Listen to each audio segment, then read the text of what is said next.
What would you like to do? Feel free to stop by anytime.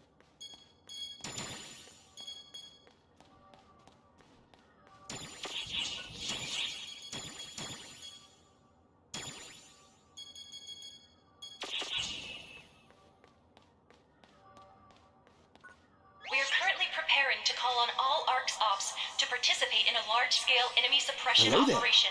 It will be held on Amdeskia. What would you like to do?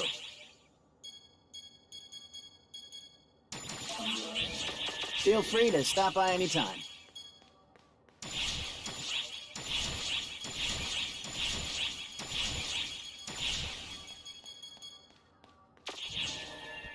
What would you like to do? Feel free to stop by anytime.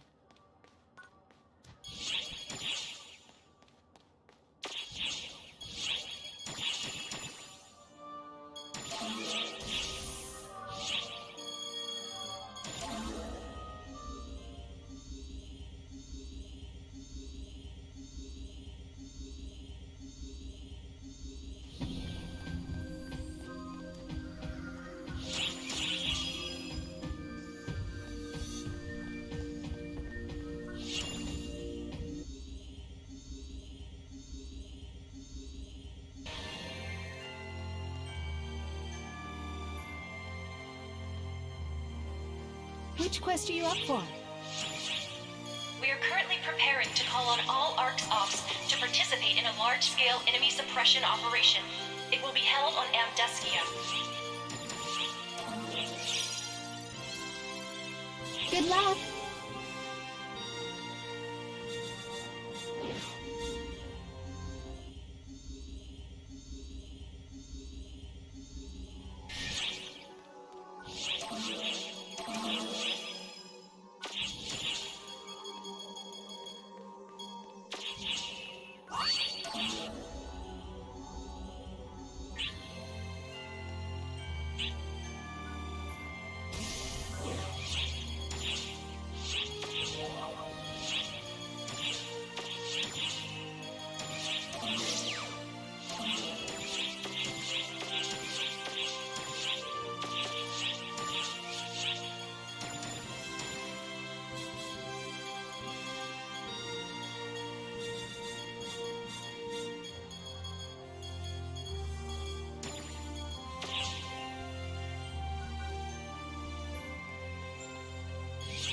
We are currently preparing to call on all ARC's ops to participate in a large-scale enemy suppression operation. It will be held on Amdeskia. Well, come on in. Thanks for your business.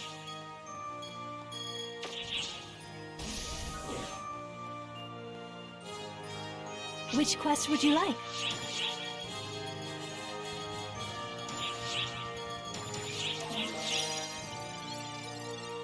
I wish you the best of luck.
Completed!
The ceiling.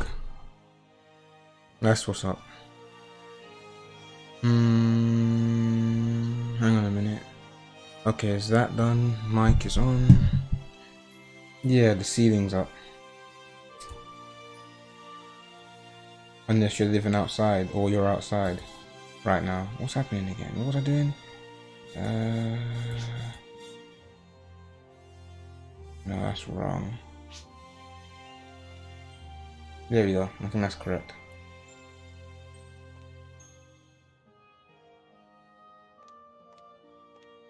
What? No, I'm joking. How you doing? Who is this? Man, someone's literally asking me questions.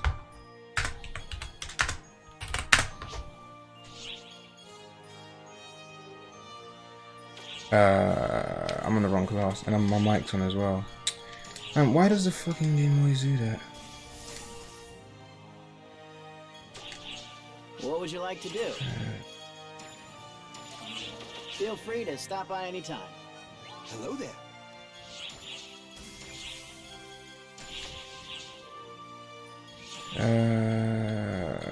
Yeah, right, the mic, let me turn that off. So I don't annoy people in party chat. I don't know why PSO2 turns that on automatically.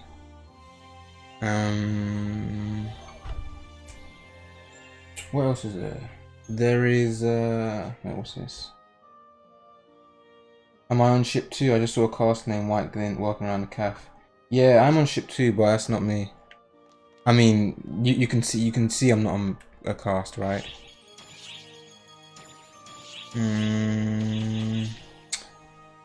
Right, yeah, I've got to level up a katana to use. Wait, it turned back on? What? Or did I not turn it off? Yeah, I turned it off, so... Anyway, that's not... It... Okay, so I'm not going crazy. I did turn it off. It did turn back on.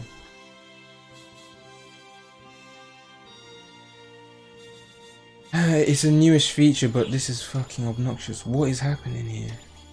Off. Yes. Oh, did I not do that? I think I didn't turn it. I didn't save it. Yeah, anyway, I'm getting class cubes. Feel free to stop by anytime. Everyone's already, or every wannabe influencer's probably already done this, right?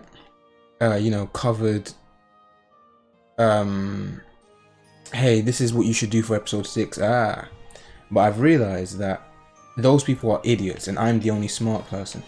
As a result, I feel like I should elucidate you myself. Oh, you get passes per class clear. I didn't even remember that. Very much. The reason why I say this is because anyway, the reason why I say this is because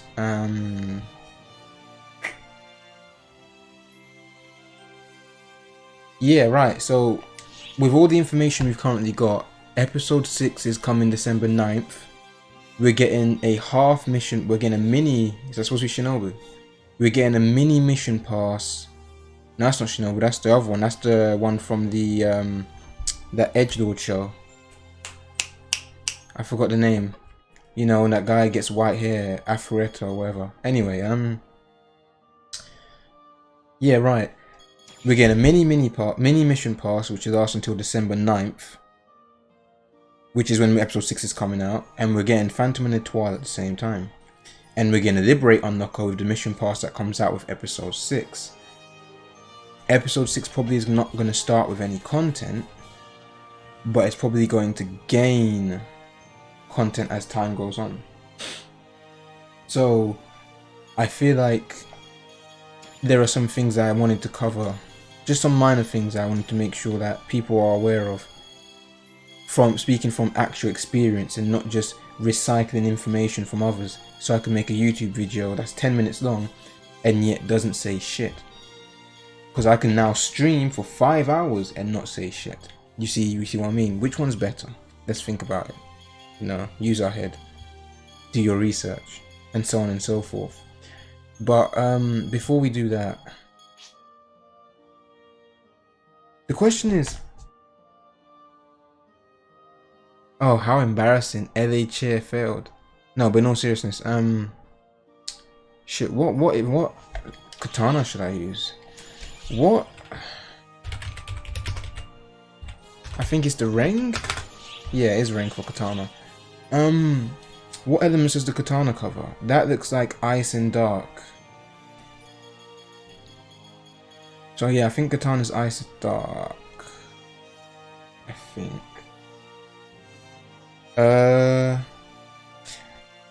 Okay. Ice dark's kind of shit, but I think I could still use that. Yeah, I can see you. I guess.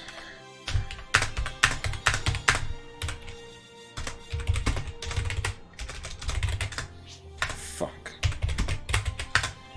Here's the thing, right? I want to make something clear. Wait, what was I talking about? You know, I don't need to make anything clear. I think I'm just, you know, losing my mind again. Anyway, let's get a cooled. But then I need SSAs for it. Are there any stronger weapons that don't need SSA S-class abilities?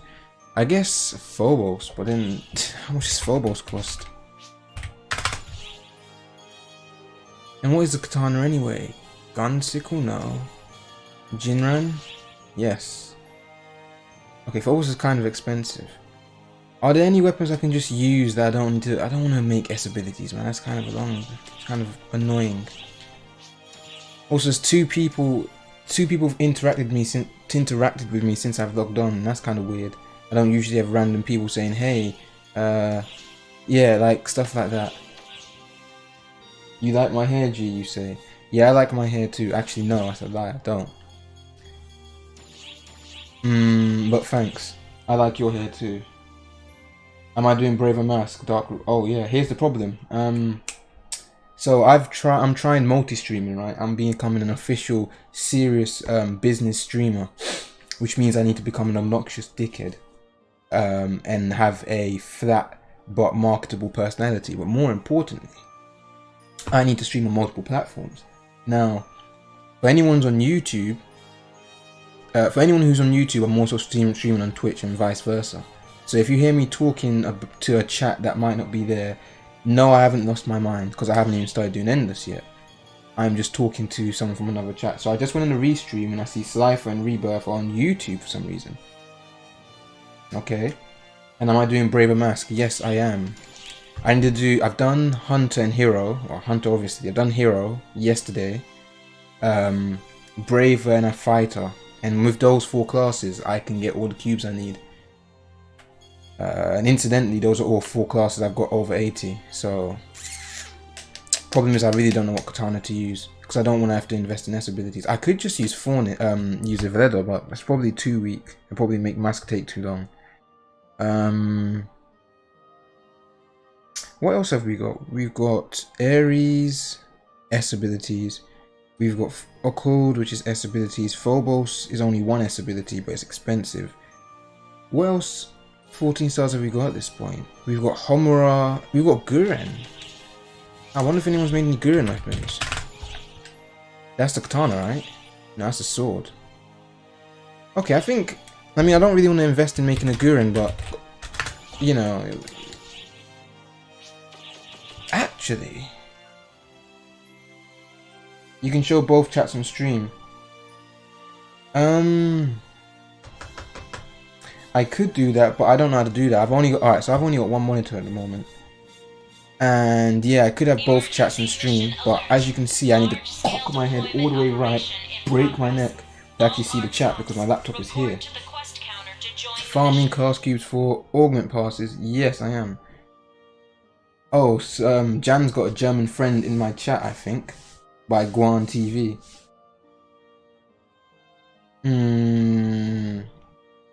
Yeah. That's correct.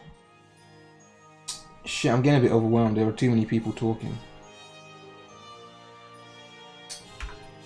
And Flint as black as me. Yeah, I'm Glint, and I'm not very black as you. Well, I'm black, but I'm very light skinned, thankfully.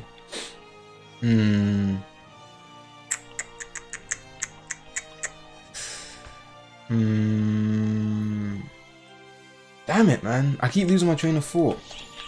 Right, stop. What was I doing? Wait a minute.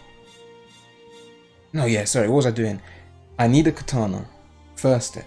I need a katana. But I don't know what to use. Thankfully. Yes, thankfully. You heard me right. Oh, right. Fresh finds. What's in fresh finds? And airboard. What the hell is airboard? Oh, airboard's kind of sick. I like that one. Probably not going to get it though. Off earrings. Blah blah blah. Tribus. Blah blah blah. Okay. Yeah, katana. I could just use the furnace. Not the furnace, the year of leather. Who gives a shit? But I kind of don't want it to take forever. My goodness.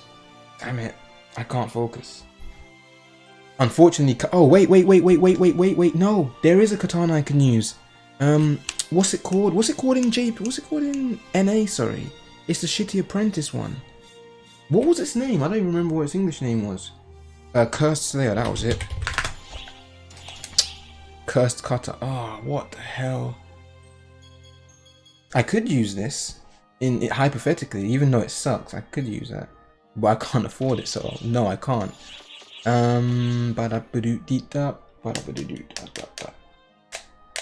you know where the Basilisk weapon series drops? Needs it for Phrase Decay. It doesn't drop yet. That's your answer. The problem is, right?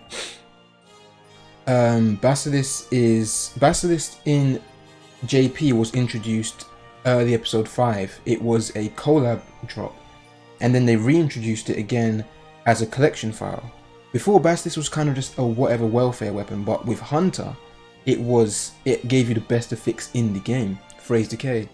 Now the problem is, with NA they've skipped stuff. So instead of introducing Basilisk via weapon badges, or even in this Thanksgiving event they could have given us Basilisk, they just said no, we're gonna wait until episode 6 because it drops from Lumimex. It's a Lumimex common drop, I think, so you can get from anywhere you can fight Lumimex.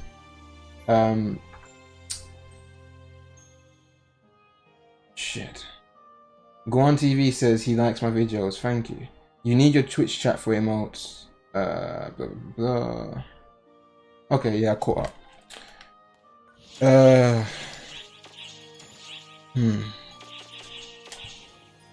can't focus. I mean, I can never focus, as you know, but let's just leave it a code. I'm being stupid. I'm wasting my fucking time. Then again, I'm not in a rush to do anything. It was a cold ring, and I need a light one. So why is the light one 12 million? I don't understand that. And I am broke. Is there a light one with a higher grind value? Oh man. I didn't mean 12 million, I meant 1.2 million.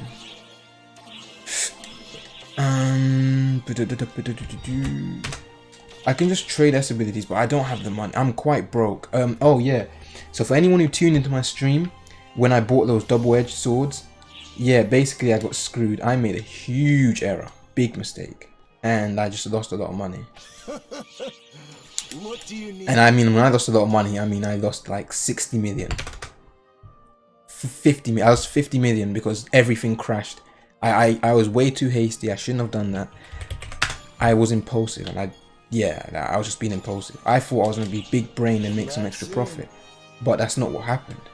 What instead happened is that I got shot in both of my knees and set on fire because I have no money. I'm literally broke. I've only got 5 mil. Well, come on in. I'm either going to have to scratch, sorry, or I'm gonna have to spend my X cubes affixing stuff to make small amounts of money, or I need to just get a good drop. I could just spam Rondo then, couldn't I? I could just spam Rondo.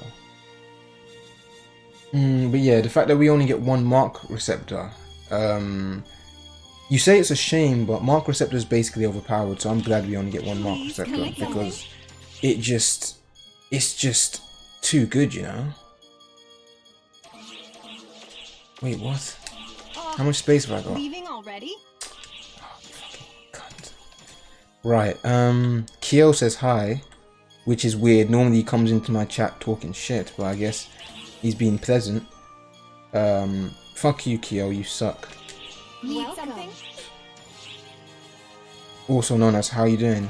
I'll swap that for you. There's a boost week coming up. Double-edged sword is for no. So double-edged sword is just a strong S class. It's 4% damage, but you take 8% damage, which isn't ideal. But 4% damage is quite high. You know, you want that. Cursed or Lucent Adversity or Cursed Radiance is what you want for Genin. Oh, I've still got that, haven't I? So maybe I didn't get robbed. Oh, my neck. Spam Rondo, yeah, I might as well spam Rondo. Hey, Sage says he found me today. He loved the Pro Hunter Guide stuff. Was really funny.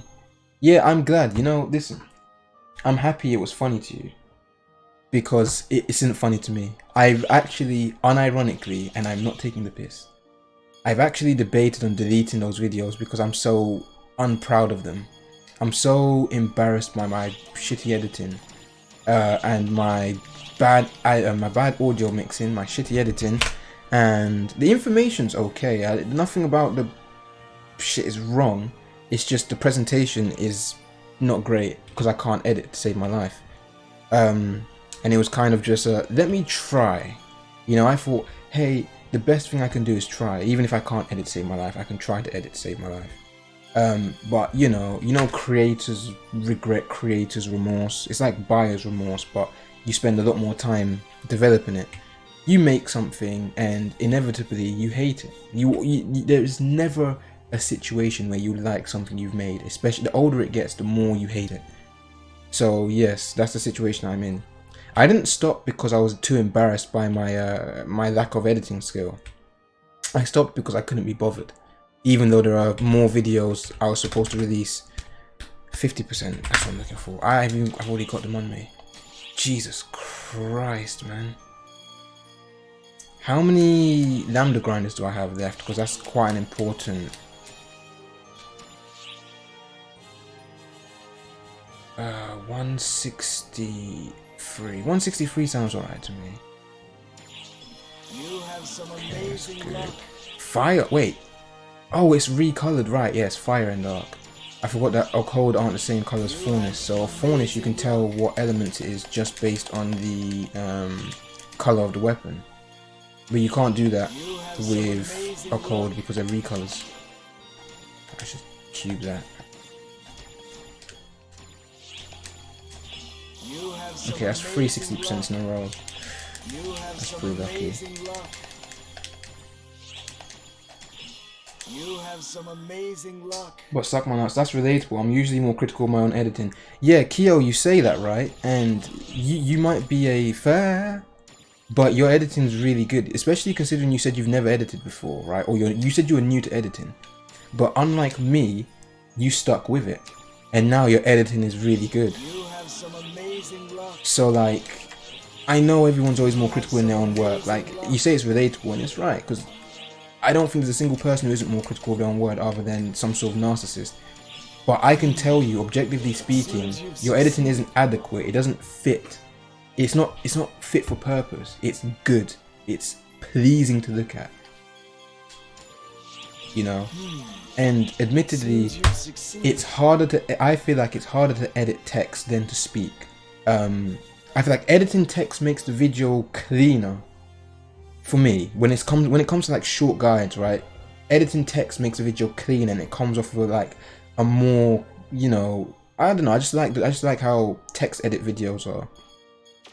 The reason why I spoke over it because it's infinitely easier than fucking putting text everywhere.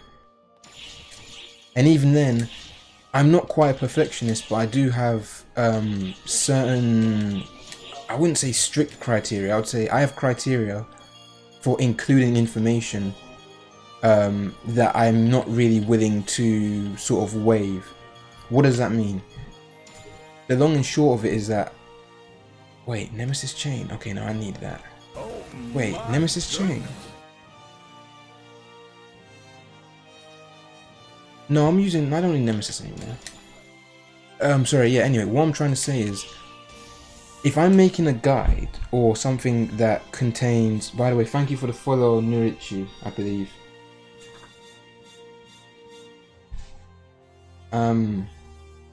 Yeah, anyways. I don't remember what the fuck I was saying. What is my What would you problem? like to do? Who gives a fuck? Let's just do Braver Mask while I explain about episode 6 to you. Feel So, free to stop by anytime. episode 6. Episode 6 doesn't introduce a lot of new content, but it actually introduces a lot of UH versions of Which bosses. quest are you up for? Now, this is a bit of speculation, but I actually think that they might. So, because in JP they released each UH boss over time, NA could technically do the same thing, because if we look at the new emergency quest or urgent quest that were introduced in episode 6, there are only like 3 of them. By the way, is my audio balancing okay? Yeah, I think it is. Let me move the mic a bit closer. Anyway, there are only 3 of them.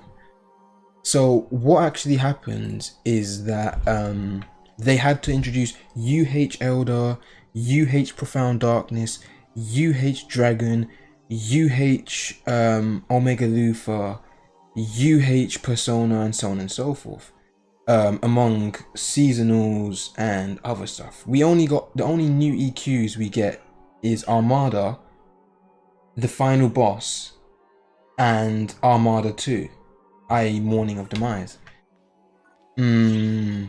So I'm wondering how they're going to do it in NA. Are they just going to copy that to save themselves the effort of having to, no, because they've got to stretch it out. So they might just do the same thing where they introduce a UH boss and make it last 2 weeks, which would suck, but it makes sense. Or, alternatively, they could introduce UH bosses at the same time. So they would, UH Guides of Creation as well. So what they could do, they could be like, okay, when episode 6 drops, they're not going to introduce Armada straight away. They're going to introduce Christmas and some other filler shit. They always do it. At the beginning of the episode, they don't ever introduce a brand new EQ. When episode 4 started, we had to do that Beach Wars bullshit for 2 weeks. When episode 5 started, we recycled Deus, PD, and Yamato for 2 weeks. For 1 week, sorry, and then we got Dragon on the second week. So for episode 6, I'm willing to bet that they will do something similar where they introduce Christmas for 1 week or something like that, or rerun Persona and whatnot, and then by December 23rd, which is the next maintenance, that's when we finally get Armada. Emergency code Q. Man, this damage is pathetic. What the hell?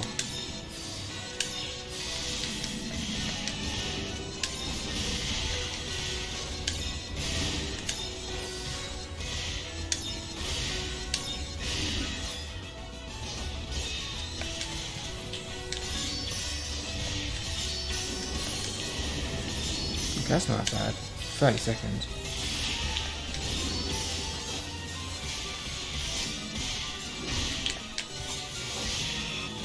I'll move forward, I think.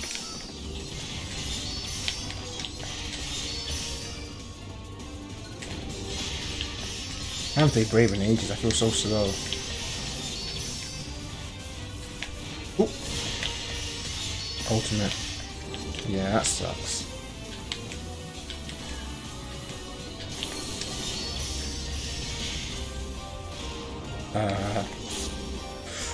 Ooh.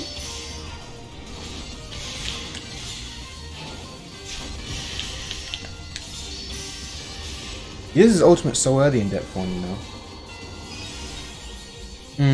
How are you doing, Samuel? Do you think them releasing Et so early could mean they give us a bunch of stuff day one? Yes, and the reason why I say that is because I don't think we're gonna. Well, it's possible because, again, unlike JP, it's a condensed release cycle. So remember when we got episode 5, we got Madness and Phantasm straight away, which we didn't get straight away on JP. We actually got Madness and Phantasms in April or May the next year. So it was almost 12 months. So we tend to get XQ straight away. We tend to get various things straight away, but not everything. So we didn't get Endless at the beginning of episode 5, but then when we did get Endless 4 weeks later, we actually got both enders quested at the same time. So Rondo still shouldn't be out. Rondo should be coming out next maintenance on the 25th. You know, the last maintenance of episode 5 is when we should be getting Rondo, but we got Rondo straight away. So there are certain liberties that they will take and certain stuff they will release early. So I that's why I say yes, it's possible we'll get some stuff straight away. But the reason why I say no is because they're quite intentional with the stuff they release straight away. You know, so we got Et immediately. That's a great example. We're getting Liberate immediately. Liberate and Et both came out at the same time, just for reference. Right, Liberate and Et both came out at the same time, which was what was it, 18 months? No, it was probably like 15 months after episode 6 drop. No wait, what am I talking about? I'm trolling. No. Et and Liberate came out December when episode 6 released in April. So that's 8 months, right?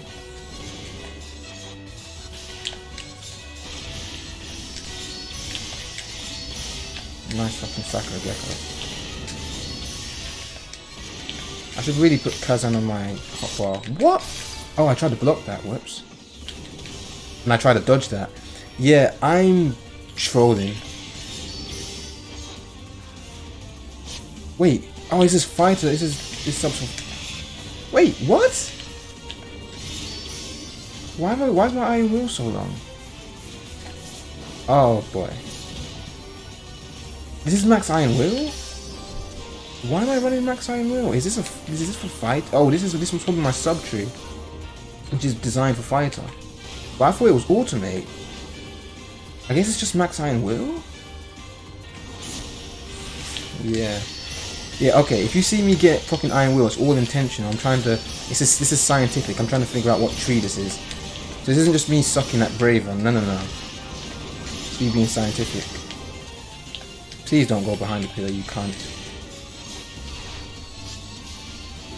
Wait, did I just do Sakura on the ground? Also, did counter always do that much damage? Oh, for fuck's sake. Just... I don't even feel like playing against the boss anymore. I just want to activate my, you know, don't touch me button. You know... Speaking of don't touch me, right? Because we're getting Liberate straight away, I wanna mention this. Because we're getting Liberate straight away, Lightstream's a decent weapon, don't get me wrong, but my personal advice for most classes, don't invest too heavily into Lightstream. Unless you've just got 8 million Meseterin cubes. If you're already using Atlas EX, normally I would say, yeah, Lightstream's better than Atlas EX. But because we're getting Liberate in 2 weeks, and keep in mind that Austere, Atlas EX, Lightstream, and Liberate all have plus potential. So all of the weapons will become useful again when Divide Quest drops. They won't be better than the weapon that drops from Divide Quest, but they'll all be decent weapons when Divide Quest drops. So these weapons will last you quite a long time. Compared to JP, we didn't get plus potentials until after we got Divide Quest. So thankfully, I think this is one of the better things. Thankfully, you don't have to worry about your weapons becoming obsolete. So you can technically run with Atlas EX until the end of PSO2, or until we get the final boss. I wouldn't recommend it, but you could. That being said, Liberate's quite good. Just generally speaking, and we get 2 weeks after we get Lightstream. Well, you can technically skip all the tiers and have it day 1 on episode 6, and we're getting Et and Phantom at the same time. So that's one of my pieces of advice. Don't invest too heavily into Lightstream unless you already know what you're doing. If you know what you're doing, then you don't need to mind me. Because for some people, they might prefer Lightstream's prop. I think the PP reduction from Liberate is better, because remember, the Lightstream PP regen is on the cooldown. Please don't do that. What the fuck is wrong with me? Yeah, the Lightstream PP regen is on the cooldown, and the 3% damage buff you get with it is 30 seconds in a 2 minute cooldown. So the uptime isn't even great.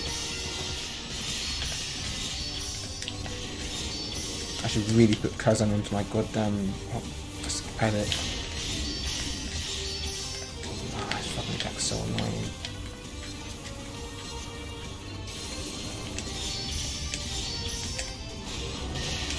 I hate that hit stop, man. I know they're meaty slashes, but Jesus.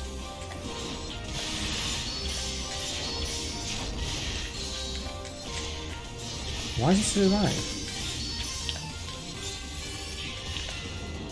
Hey? That was 170. That was kind of long. Oh yeah, and Genin too. What's up with my crit rate, Kyo? You ask. There are a few things up with my crit rate. I haven't got a crit strike. I need to make a crit strike ring. Thank you for reminding me. This is a casual stream, right? So I can actually take my time and do stuff I need to do. I need to make a crit strike ring for Et and Phantom sub. So I haven't got crit strike, and I'm level 80, not level 85. So I don't actually have the bonus from Katana combination.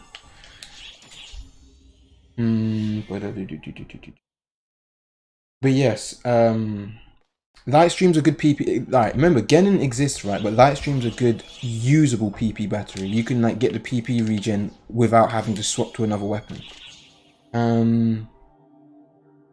Grand caps are coming, yes. And they might add Mother Dave's trigger into the. Yeah, they might. What else is there? There is light stream, Raising Pursuit, Atlas EX's BIS for single target. Yeah, I guess Atlas EX is better than Lightstream for single target when Raising Pursuit comes, but we don't know when it's coming because Raising Pursuit originally dropped in JP. It originally dropped in the limited quest that NA's obviously not gotten, which was the Excluder or it was some weird shit. It was like the Corruption Survey one, and then Raising Pursuit didn't drop again until Chocolate Seasonal, I think it was, right? Yeah, yeah, it was Chocolate Seasonal. So Raising Pursuit was like 300. When I bought Raising Pursuit like an idiot, I bought it for 300 million because I really wanted to use it. And if I'd waited a month or two, I would have gotten it for much cheaper. So we may be getting Raising Pursuit with Christmas, but we don't know yet. So yeah, the main issue we're currently running into is that we don't know when we're getting Raising Pursuit. We haven't got Mother Deus yet, so we don't know when we're getting Skilled Balance either. Oh, stop doing that.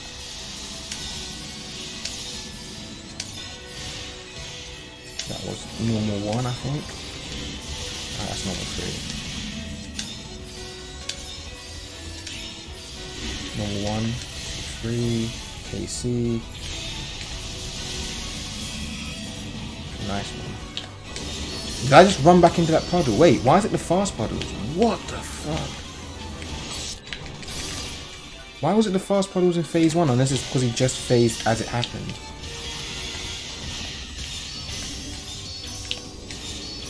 I still haven't put Kazan on my ultimates. I don't know why the hell he does it so early, man. It's such an annoying attack. And it's only in depth 1 way he does it this early.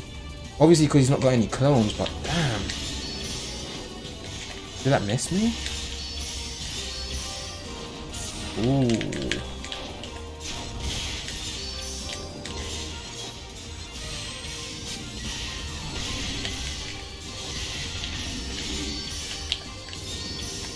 Oh my goodness. Thank you for the follow. I'll check your name in a second. Who's following me? Esports Hooligan. Completed. Nice name. Wait, is it Esports Hooligan?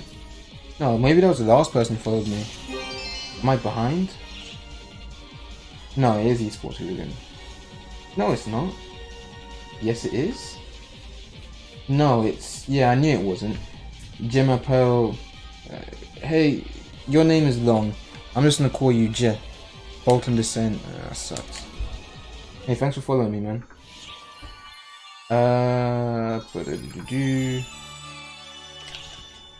So yes, NA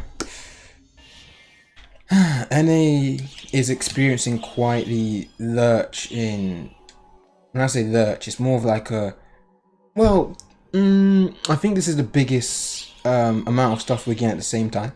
pardon me, to date, we're getting quite a lot of stuff with episode 6, which is why I feel like, first of all, manage your expectations. This is always good advice for any situation, right? But manage your expectations. Episode 6 is not going to get you laid. It's not going to give you $1 million. It's not going to completely change the way you experience life. When episode 6 drops, you get to play with 2 new classes and old content, and then play with some new weapons and stuff. But you're going to set back into the melancholy of PSO2 soon. Emergency. Code. Same thing with episode 5. When episode 5 dropped, within 2 days, everyone was settled back into the, oh man, this game's kind of shit. Or there's nothing to do. Unless you're someone who like enjoys the game enough to do stuff like Endless, then yeah, I guess you can have a bit of fun with all the new power cubes and stuff. I find it curious that they haven't actually mentioned, they haven't mentioned S-Class, not S-Class, they haven't mentioned Solution PAs, which is a big deal. I wonder if we're going to get them all at the same time. We should actually. They don't have to actually develop them this time, so I didn't put the Kazan on my... Whatever. Yeah, they shouldn't have to develop them this time, which is what they had to do last time, which is why they were staggered as they were. So I find it very curious it hasn't been mentioned, but I bet we get them.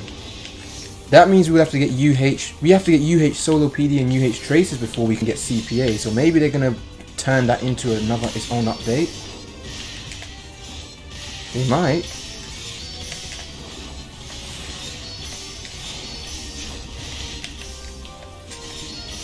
Fucking nice Sakura.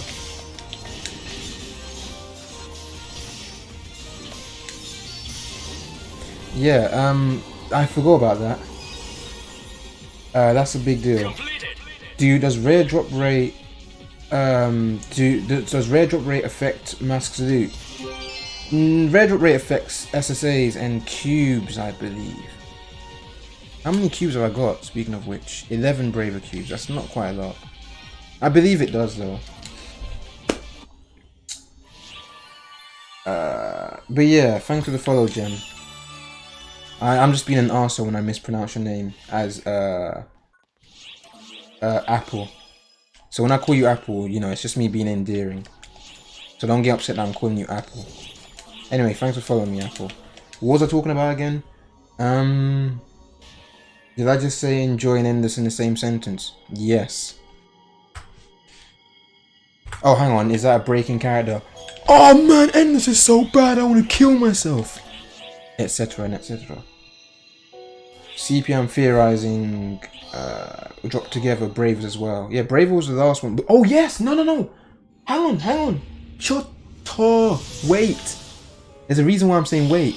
We're getting both summoner pets immediately, right? Code. Which means we might get the CPAs immediately, unless they decide. Well, then again, CPAs were unlocked. You need to do UH traces, so they need to add UH traces. About time. Oh, UH traces is going to be a fun TA for the rankings. We're really underpowered, so UH traces is going to be hilarious. I didn't do the thingy again, by the way.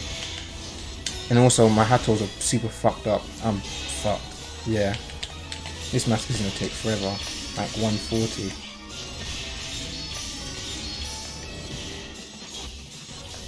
But yeah, Mask doesn't actually drop any weapons, so if you're using RDR to get weapons from him, you're out of luck. He only drops low rarity units and stuff.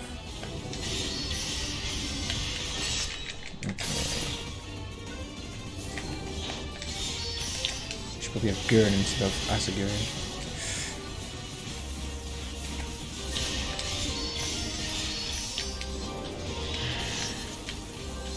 I could just use the pillar, couldn't I? Large-scale operation has ended. Thank you for your support.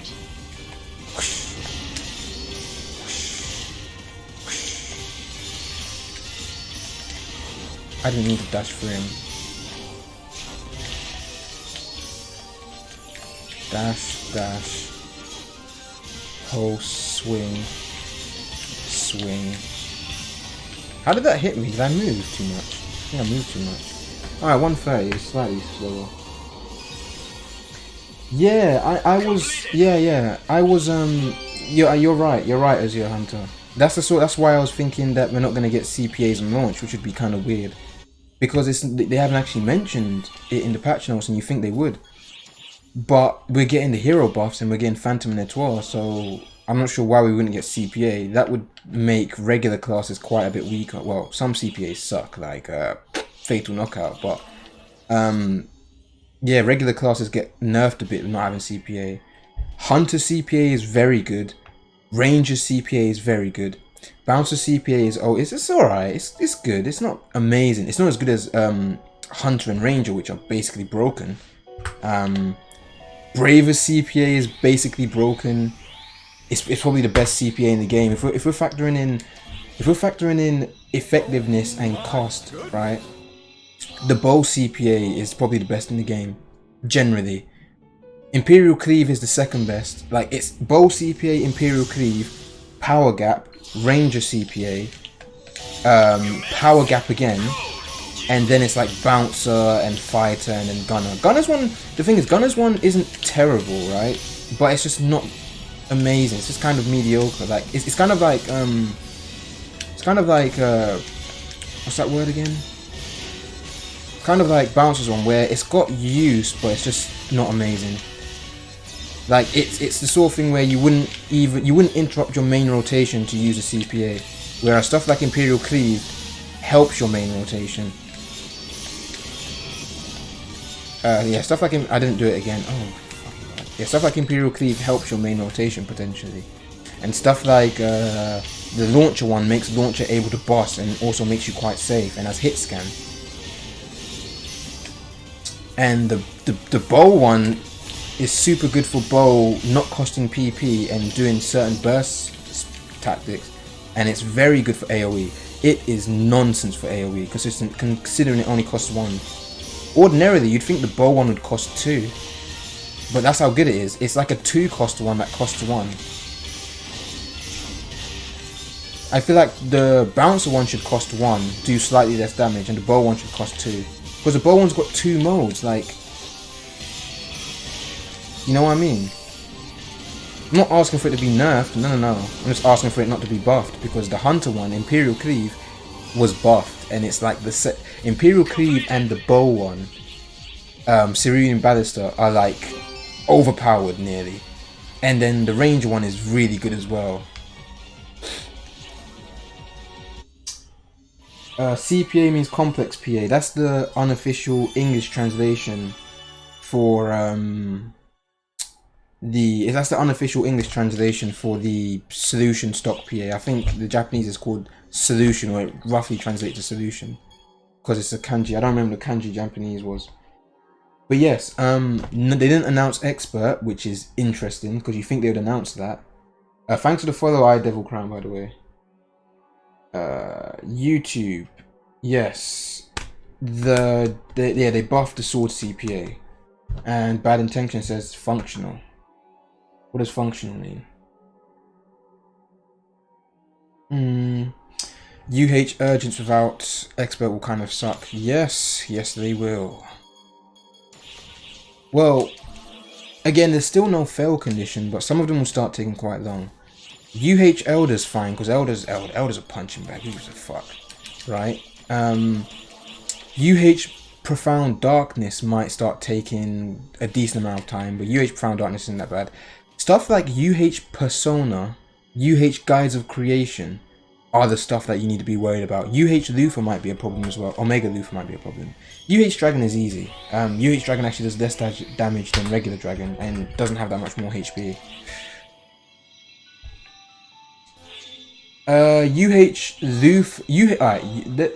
Elder, Ultra Hard Elder gets his moveset revamped slightly. He becomes faster and his multipliers are slightly different, so you do less damage overall, which is kind of annoying at sometimes.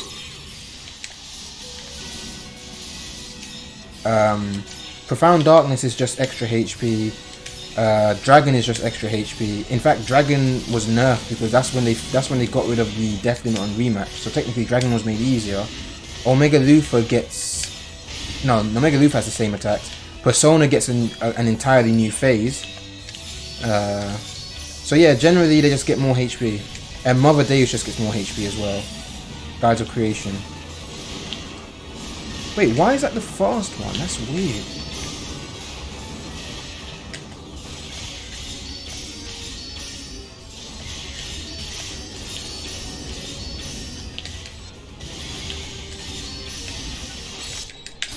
I'm gonna tank this.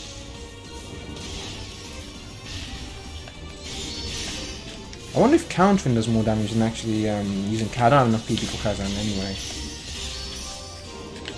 Fuck.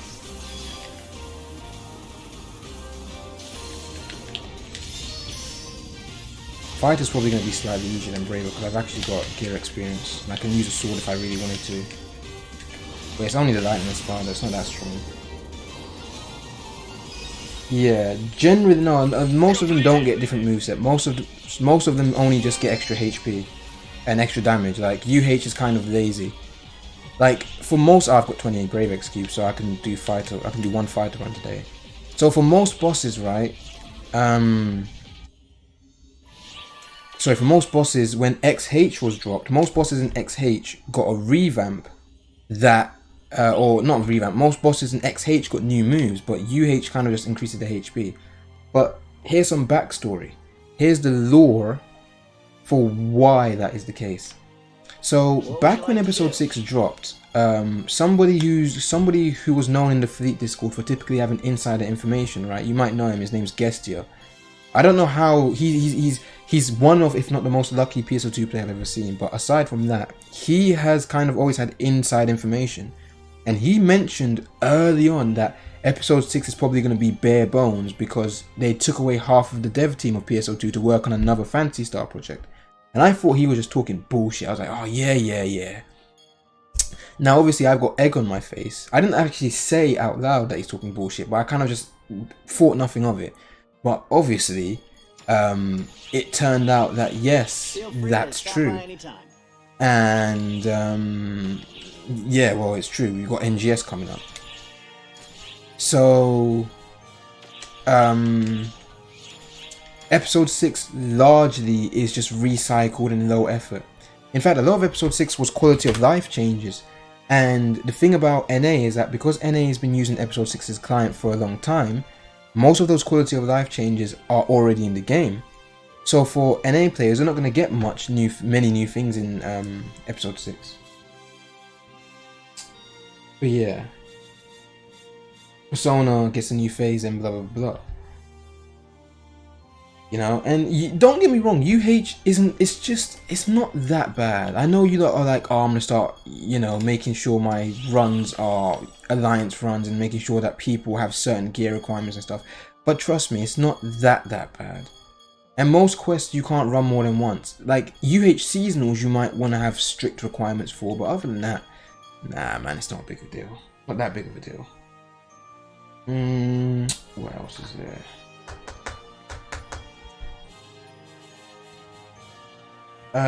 As in Calamity Bullet, Fatal Knockout, just functional. Oh yeah, right. Yeah, I get you, bad intentions. Fatal Knockout can be good, but its range is too small and its damage, it's got too much damage put in the last hit. It's like 80-80-20. So 20-20-80, wow, no, 10-10-80. And they haven't removed a damage cap from a lot of content, which they should have. I mean, they've stopped adding damage cap to certain content. There's only one thing they've added damage cap to in like the last half year or so, which is Executor Trigger, which I don't know why they have. Pardon me. But it's decent damage-wise once you stop adding in all the goddamn damage caps. But because everything is put on the last hit, there is so much that can go wrong.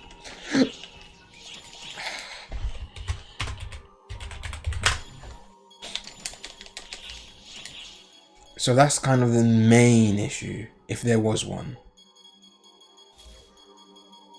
Okay, I haven't played Knuckles in a while, but this should do. I could grab the ultimate booster potential for this, but I think I'd save my ultimate booster. I should have a lot of ultimate boosters from Endless, right? Oh, I've got enough to make another weapon, but I don't have that much. Once White Day season drops, I wanna... Jesus Christ, Sky Dance, man. You know, it makes me laugh, right? Because we've got to deal with the Sky Dance again. I can't believe it. I completely forgot about that, you know. We're gonna have to deal with Sky Dance again. Sky Dance Part 2. For background for NA players, Sky Dance is one of, if not the best unit S-class ability in the game. If you're in the air for 2 seconds, it gives you 1 tick of shift to deband, which is 15 seconds. Considering it's very easy to be in the air for 1 second, right? What the fuck am I doing? I forgot what my pallets are. Ooh, ooh, ooh, ooh, ooh. I can still counter when I'm invincible, because that makes sense.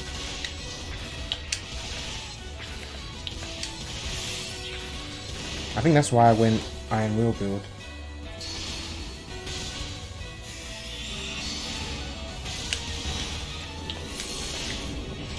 What the fuck am I doing? I feel like I'm not paying attention. I have no clue what I'm doing.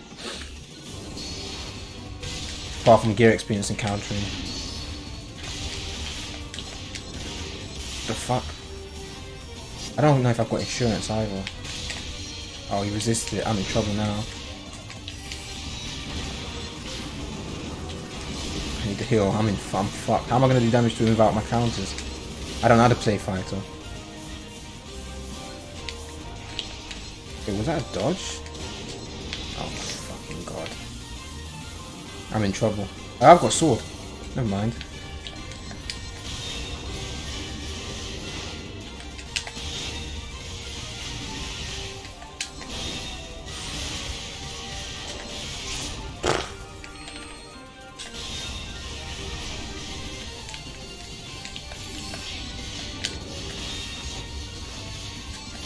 Damage isn't great, but it's enough.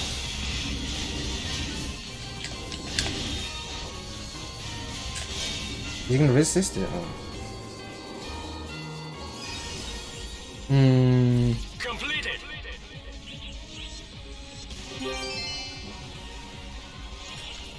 Oh, I've got the cues for the client order. Alright, I think I'm done with Mask for today. That was interesting. I haven't spent that much time in Mask in a while. The thing with Fighter, right, is that I know how to play Fighter. I just don't know how to play Fighter. Now you may think that doesn't make any sense, and that's correct, it doesn't. Yeah, it just doesn't make any sense. No, yeah, I'm not good with active Fighter Knuckles. Even though Knuckles is quite good in active combat situations because it's quite fast. I've become so reliant on counter mechanics that I can't function without them. I can't use natural iframe, which is the reason why I hate playing bouncers, because I'm not good at using natural iframes. If I can't get a jing or some sort of sound effect with a big fat damage number on the other side of it when I dodge an opponent, I cannot play that class. Drop by anytime. Do you get what I'm saying? So yeah, me and Fighter don't really mesh well because it doesn't counter. I feel like in modern PSO2, not being able to counter being a melee class specifically and not being able to counter is an indictment of the devs. On an ongoing list of indictments of the devs. I'm sorry, but with the pace that the game currently functions at, there is no reason why any melee class should lack the ability to counter when it's such an integral part of the way they're designing content nowadays. I feel like everything since episode 5 has just been designed where if you've got a counter, you can abuse it to varying degrees. But yeah, I've got no muscle memory of Fighter. But what was I talking about again? I feel like Fighter and Hunter are total opposites because I can't counter Hunter for the life of me. They're not total opposites. Well, in a way they are. So let me elaborate. What outfit is that? Anyway, if we were to it's kind of nice. Anyway, if we were to go through, if we were to like list the philosophies of both classes, right? You could say it like this. Hunter is the best offense is a good defense, right? And Fighter is the opposite, where it's the best defense is a good offense.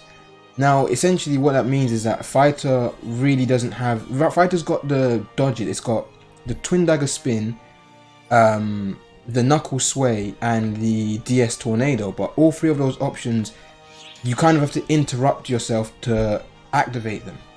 With Hunter's obviously got Charge Parry, Massive Hunter, Guard Stance, Automate.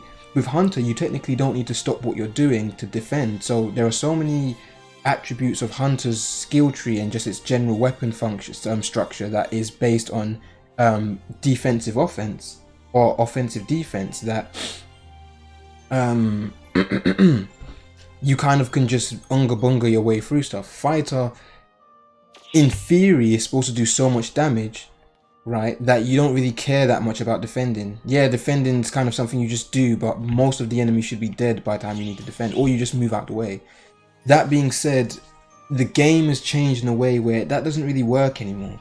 Fighter having such low HP due to limit break and whatnot, it doesn't really work anymore. It doesn't function with the game anymore. Enemies are too fast, everything does too much damage, because the only way the devs know how to make things difficult is by cranking up everything's damage to 10 million. That's the only way they can make difficulty. Give everything 8 million HP and make everything do 10 million damage. What am I gonna do after Mask? Have I already run out of things to do? I guess I can do dailies. I guess I can do dailies. Weeklies and whatnot to get my money. I need to do 3 extreme quests, right? We might as well do Madness and Phantasms. We can do it as Braver. Oh, that is something I can do, isn't it? I can do it as Braver to get my star gems and whatnot. Feel free to stop by anytime. But yes, use the main DB boss with Knuckles, but you learn to main Knuckles because of gear experience. Can't see shit all the time. Camera's the hardest boss in the game. Yep. And my YouTube chat says the sound effect's important. Reek is a nuts knuckle fighter. Have you ever seen his content? Reek? You mean Neek?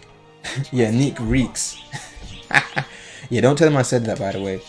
He's Australian, so he probably knifed me in my chest. But the important part is that, yes, Neek is probably the best Knuckles fighter in the entire game, including JP. It's debatable. There are other god Knuckle fighters in JP, but Neek is potentially the best Knuckles fighter, like in PSO2. So it's a good thing he's on NA, right? So NA players can also see what a good Knuckle fighter looks like. And yes, he's dialed the class up to 11. When you see Neek play, you realize the true strengths of Knuckles, which is supposed to be, it's just fast and low. It's kind of low committal.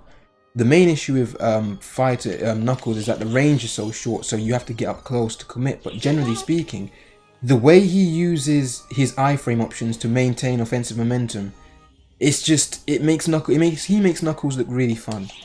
And mind you, Knuckles, when I did play fighter for a brief stint, when I first started playing, I picked Hunter right out the gate because I liked spears. I didn't even know Hunter had a spear when I first picked it up, but I picked Hunter from the beginning because it was a solo class. It was described as a solo class.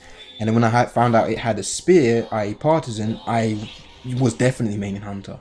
But there was a brief period when I was at like level 80 or level 75 at the time. I was using fighter because it did more damage, and I couldn't kind of figure out how partisan worked, if you could believe it. Right, partisan's such an easy weapon. It's weird it's weird to think that someone couldn't figure out how it worked. But whatever, that was me, stupid idiot of foolishness who couldn't figure out how it worked. Anyway, what was I talking about again? I think I lost the plot with all that bullshit I was talking.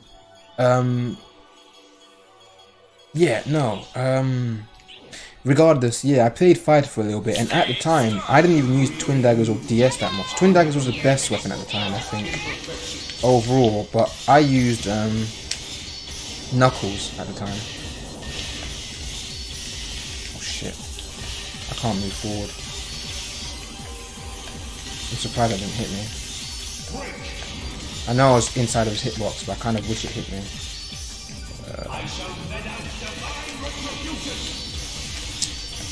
But yeah, the way Neek plays Knuckles is something else, man. Point is, yeah, that's the potential of this game's combat system though. Like, the balance in this game isn't great, but the balance isn't great because every class in the game is broken. It's like this game's kind of got like the Kusoge mentality, right? If you've ever played fighting games, like something like an old fighting game, like the Fist of the North Star or Sailor Moon, or even Marvel vs. Capcom's a good example of a game where everything is so potentially strong, right, that nothing is. Obviously some things are stronger than others, but everything in like Marvel vs. Capcom is potentially overpowered. So you kind of well, you know what I mean. In PSO2 is similar. Every class is very unique and distinct, and has distinct, well, they used to all have distinct strengths and weaknesses. and everything has some crazy, absurdly overpowered shit it could do. And then they started making classes more and more jack of all trades, master of all trades, because, you know, what's the point of a philosophy of strong strengths and weak weaknesses, which makes an actual interesting game where each piece of content has a class that's the best at it. The problem is that your class may suck dick at the main content of the game, but may be good in content nobody cares about. Okay, fair enough, but anyway, they started making successor classes and Hero, Phantom, Etoile, Luster, classes that are very good at everything. They've just got a hell of a lot of tools to cover their weaknesses. They don't really have any weakness, gameplay wise. They can just kind of do everything, you know? They just, you know what I mean? There are still old regular classes that outperform successor classes in certain situations, but those situations are kind of rare. And those situations are rare for the aforementioned reason. That they're niche, like they don't have a lot of tools. What makes classes like Luster and Hero and Phantom so good is because they've got a lot of tools, right? As opposed to just being very strong. Stuff like Hunter, Ranger, Force are just very powerful classes, right? And what that does is make it so that, unfortunately, if they're not in a piece of content where they can use their strength, or like it's content that kind of disincentivizes or that requires like certain attributes, the class isn't great. I mean, Force X kind of generally good, right? I'm not gonna lie, but like Hunter and Ranger have content where they're really weak at, right? Ranger isn't really good at stuff like Masquerade, while it's quite decent at you know, bossing. Ranger's quite good at bossing and mobbing, but certain bosses like Phallic and Masquerade, it's not that good. Whereas Hunter's quite good generally, but it has issues with really, really fast and really, really spread out stuff. So if mobbing is really spread out, Hunter's kind of not amazing. And if stuff's really quick, or like moves a lot, Blaze Parry gets fucked up because the stuff's moving a lot. Evolve Raptor gets fucked up. Wild Dance gets fucked up. But then stuff like Hero don't tend to have those situations. They tend to just be performing above average to great across the board. And that's kind of the main issue, if I had to describe it. Oh my goodness. Yeah, by the way, wait, hang on a minute. Is that Raza? That means that's Riley, right? That's a name I ain't seen in a while. Yeah, there's a face cam today. I kind of felt like it. The game was pissing me off, so I decided I'm going to do stuff that's not stressful. I'm just going to stream like a casual everyman streamer. So I'm streaming on multiple platforms. I'm saying like, follow, subscribe, donate, subscribe, follow, notification, subscribe, like, follow, subscribe. Okay, no, I'm not really asking you to do that, but you know. Anyway, I was talking some long shit. I don't remember what I was talking about, right? But yeah, I hope you're having a nice day or whatever. I don't actually care. What's Bouncer good at? Bouncer. So the thing with Bouncer is that Bouncer is actually what I'd call a progenitor successor class. What that means is that it's one of the first classes. Oh right, I'm not triggering the bonuses. No wonder my damage is so low. Yeah, Bouncer is the progenitor of successor classes, right? It's like a hero-like. Bouncer's kind of got it's all around good, but some of its animations are quite long, which kind of hampers its ability to perform in certain situations. But it can do quite a lot of DPS. I mean, have you seen what the Serpent Cleanser does? When that comes out, Bouncer's going to be one of the best classes in the game, just on virtue of the Jupiter Tullus and Serpent Cleanser buffing its damage so much, you know? And I'm not even exaggerating, it genuinely does become one of the best classes in the game because of Serpent Cleanser, until Serpent Cleanser gets power crept, which happens. But yeah, if you get Cleanser before we get Steel, then you're going to be stronger than a lot of classes who don't have their Steel weapon yet, and they don't have something like Cleanser. But yeah, Bouncer can do a lot of damage. It doesn't always do a lot of damage, but it can do a lot of damage. And yeah, I mean, Bouncer's just kind of... I think Bouncer's an actual jack of all trades class.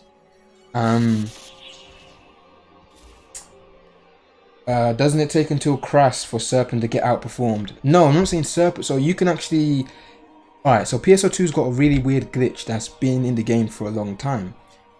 If you swap weapons just as an animation is going off, you actually make, depending on what PA is, some PAs don't work, but some PAs in the game will keep going even if you swap weapons. If you swap weapons at the correct time, you will swap to the properties. The PA will retain the properties it had before, but it would swap to a weapon that might have more power. A good example is Gear Experience. So the Gear Experience Meteor Fist actually has a damage penalty compared to the actual PA Meteor Fist for obvious reasons. However, if you sway on the Gear Experience and quickly swap to like a Light Stream, not only does it remove the damage penalty from it becoming a counter instead of a PA, but then obviously you have the extra power from being on a Light Stream weapon. So you can actually get super strong Meteor Fist by doing Gear Experience swaps. That's what they're called. It messes with your frame data, so if you're countering back to back, you don't really want to do that. But if you're playing Bouncer, you can do something similar with the Serpent Cleanser. If you change as you use the Vimto PA, I don't know what the timing is, but if you change from Serpent to a stronger Jet Boots as you use Serpent, you'll still get the quick Vinto, but then you get the Serpent damage, which means you can do the combo on Crass, quickly swap the Serpent to get the quick Vinto, and then quickly swap back the Crass. You know, so it becomes really mashy, but then the damage works, if that makes sense. But yeah, like, Steel isn't better than... So what I was trying to say before is that Steel isn't better than Serpent, but every other class will get access to Steel. Whereas Bounce is still stuck on Serpent. So for every other class, if we're talking relative, right? So every other class gains like 10 to 15% damage for going from Liberate to Steel, whereas Bouncer is still on their Serpent, so they don't actually gain any damage. So everyone else gets better, while Bouncer doesn't change. Riley, you just said my government name. you just said my government name. I don't really care that much. Should you start playing this on console? It's only on PS4 and I guess PS5 in Japan, but over here it's on Xbox.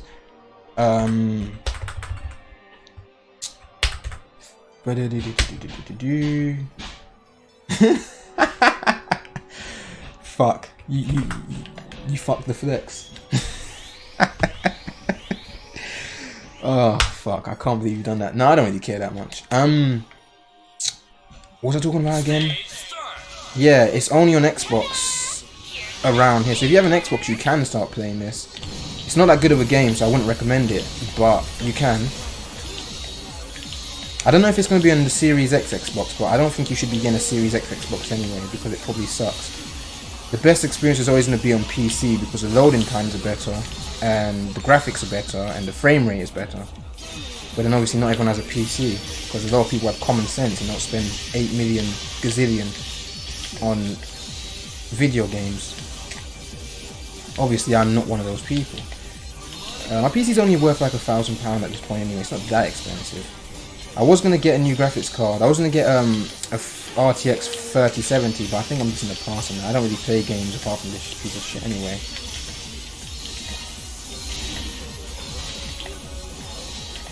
The new Xbox surprisingly doesn't suck, but the question is, a console lives and dies in its games, otherwise you might as well just get a PC, right? So like, it depends on what games it has. I know Microsoft bought out Bethesda, so Bethesda games are now exclusive to Xbox, which is kind of funny, but you know.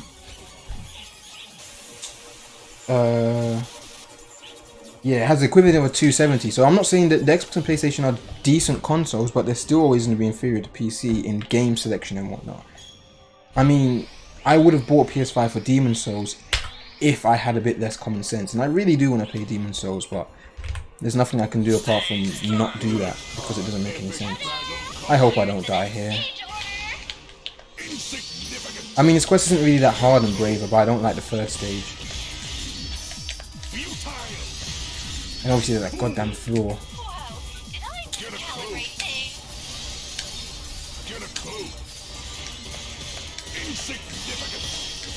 It's not even worth going weak stance. And obviously he's not weak to Katana, so he takes less damage than I'd like him to.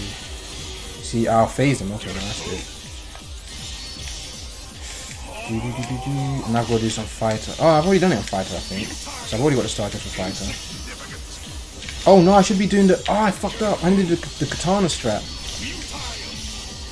Insignificant. Weakling. Insignificant. I screwed up. Yeah, I'm not even risking that. You can fuck off.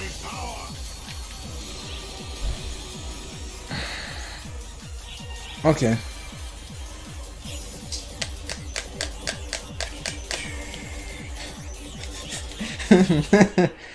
Did that just do 1800? Yes, that's why I didn't risk it. To be honest, you can counter it normally, but you need to be at you need to counter and then do a step in. You could just use Asagiri to get in safe, but hindsight's 2020.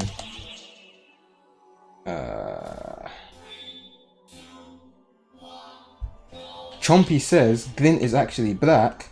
Man is Jimi Hendrix in the flesh. Yeah, okay. And yes, I'm playing Braver because I want my star gems. It's kind of hard to watch two chats. I probably should invest in not being a retard. Oh, that's a gamer word. I can't say that. I should probably invest in not being mentally subnormal.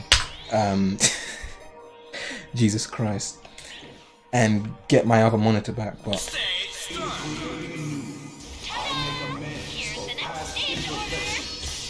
No. Why did you do that? I literally don't understand. Oh, I actually killed me flying well. Surprising. He slashed twice.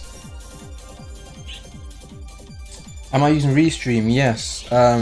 Obviously, well, I say obviously, but more people know me from YouTube than they do on Twitch. Funnily enough, I've got more Twitch viewers than YouTube at the moment, but more people know me from YouTube because that's where my subscribers from my videos are. When most of my videos are just me uploading gameplay, whereas I stream well, I've been streaming frequently in the last week, but generally speaking, I stream like once every month or whenever I'm doing Endless and feel like, you know, crying tears of blood. The point I'm trying to make is that I was like, alright, let me try Restream. Because I've actually had people who've been like, oh shit, I didn't know you streamed, why didn't you tell me? Now obviously I'm not a streamer, right?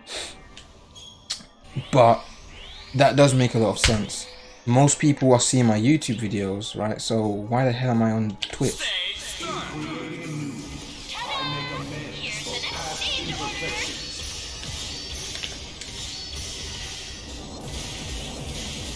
And obviously I'm using my laptop as a second monitor, so I'm having to break my neck to look at the chat all the time. Okay, that was a pretty weird pattern. It's pretty good though.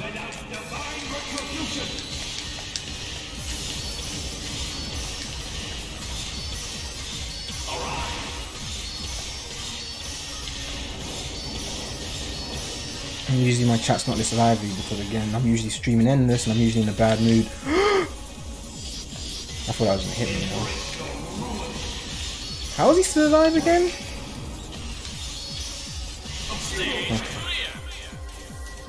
We need a controller cam. You would watch me if I was a regular streamer. Yeah, that's the thing. Well, potentially, but I don't have the attention span and I never have anything to do. So I don't actually like this game. Contrary to popular belief. Well, no, that's probably not popular belief. I don't actually like PSO2. The game pisses me off. And well, it pisses me off, and it's quite stagnant, so I'm bored all the time. So usually when I'm playing PSO2, I'm not having fun. I'm just kind of doing it as an obligation. But the reason why I stream PSO2 is because I know a lot about the game, so I can stream it without paying too much attention to the game. If I'm playing a new game, I'm too busy ignoring my chat because I'm enjoying myself, which is no bueno. Can't enjoy myself here. So I don't tend to stream when I'm playing new games because I don't want it being ruined by having to entertain fuckwits, i.e. you guys. That being said, yeah, I'm just kind of not diligent enough to become a streamer. That's the freaking thing of it. It's way too much effort, man. It's the same reason why I don't actually edit videos on YouTube, or I don't do anything like that. So much effort.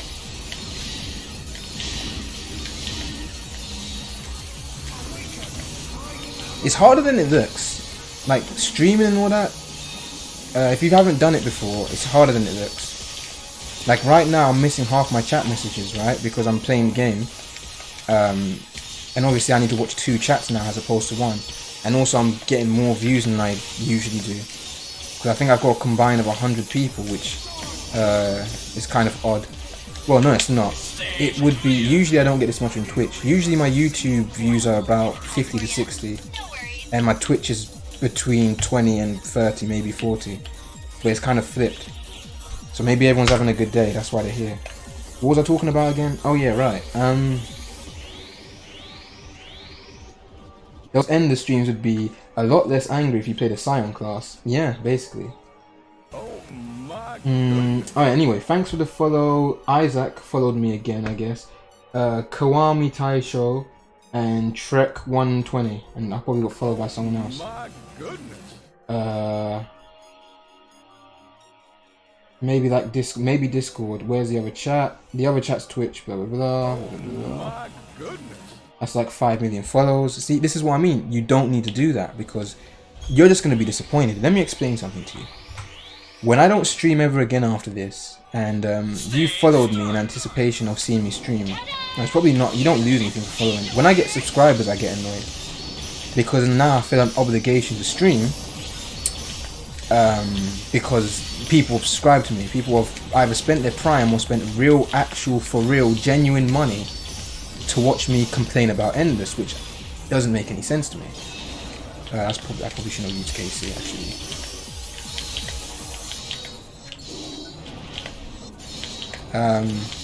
And that's the main reason why I don't have a donation link set up, because I actually don't want people donating to me because I'm not a streamer.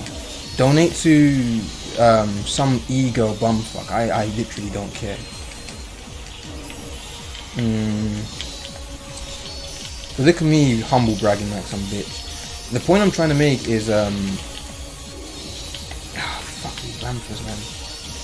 Yeah, the best class anyway, and let me ask Raz's question. The best class for beginners is well, I don't know actually. Every class in this game is quite unique, so as corny as it sounds, right? Unironically, the best class is the class that you enjoy. Seriously, every class in this game is quite distinct. There are successor / Scion classes, right? But Scion classes, they're good for beginners, but then you've got to unlock them. So you don't even have them at the beginner stage. And I mean, by the time episode 6 comes out, which is coming out the 9th of December, you're going to have 3 choices instead of 1. So you're a bit spoiled for choice. These fucking vampires, man. What are you doing? Fuck. No, wait, I'm blocking. Does that make any sense? Can you imagine if I died to that? Nah, I'm not even risking it. Yeah, I'll wait. Prick. Amount of stars. Yeah, okay, retard. You died in 1 hit, but you froze me like twice. But yeah, anyway, what was I talking about again? Hunter's quite decent for beginner players, but then again, it doesn't do well. Like, if you want the feeling of actually playing the game and doing damage, Hunter's not really great because it... I didn't actually know. Hunter's okay. Hunter's an okay starting class. It's an easy to learn, hard to master type deal, you know. It's like kind of like Ryu from Street Fighter. Hunter's kind of honest. Why do I main Hunter? Oh, you mean me? I main Hunter because it was called the solo class and it uses a spear. That's it. I like spears. That is the sole reason why I main Hunter. I don't even like the way Parton plays in reality. I just like spears. Now, that may be an indictment of my skin color. Yeah. Funny joke. But I don't give a shit. And I'm kind of too invested in it at this point. I don't enjoy any other class because most other classes don't feel like they punish me. It sounds a bit masochistic, but I just can't enjoy success. I can't enjoy successor classes. They just feel too vapid. They're very shallow to me. And fighter mains normally say the same thing, right? They just can't enjoy successor classes because they just don't feel like you're playing the game compared to, you know, shit classes. Hunter's not bad, by the way. Hasn't been bad in a while. It's just not for everyone. Ironically, despite it being like the main character class, you know, the box art class, it isn't for everyone. the way it plays is quite. Each weapon basically relies on a specific gimmick, and if you cannot get that gimmick down, you're not doing any damage.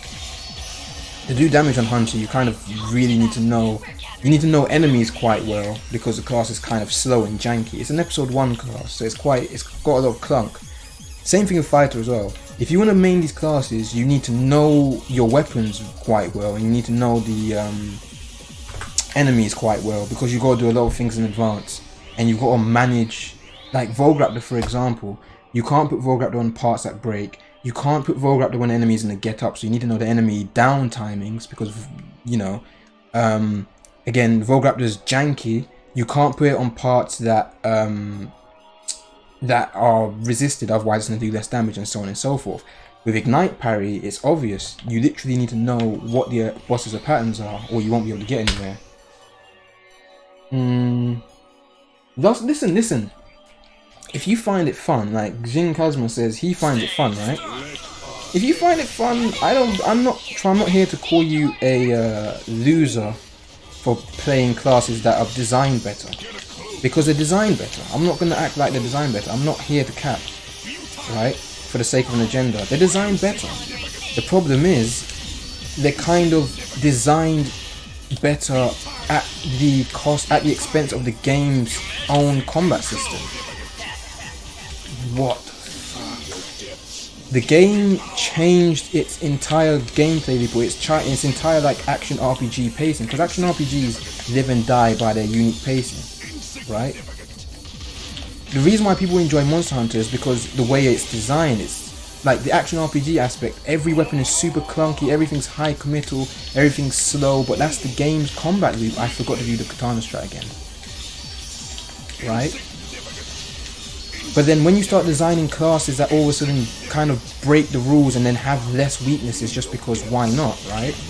You get a game where all of a sudden they're either gonna have to make the enemies faster or better or stronger to compensate for those stronger classes, or they're just gonna have to make these classes face roll enemies, which basically they chose the former option. They made it so that, oh, what are you doing? So they made it so that they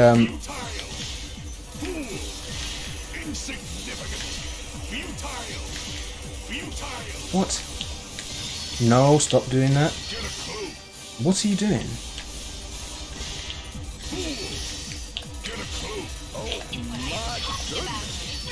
But that's just my opinion of it. I really feel like PSO2 had a unique combat speed, and they didn't really need classes that could just fly and do whatever they want.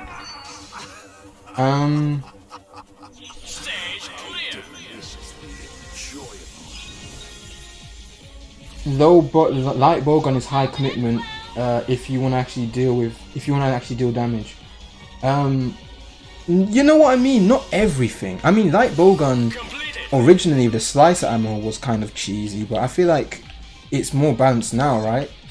Slightly. I mean, not every weapon obviously, but what was the problem with Monster Hunter World? I think the ranged weapon in Monster Hunter World were too good. Bow was really good. And at release, bow was really good. If there were walls around, bow was really good. Obviously you had slicer ammo of the light bow guns, which was stupid. Charge blade was just amped elemental or super amped elemental discharge spam, which did way too much fucking damage. But I mean the general game pacing, you dickhead. What the hell do you think I mean?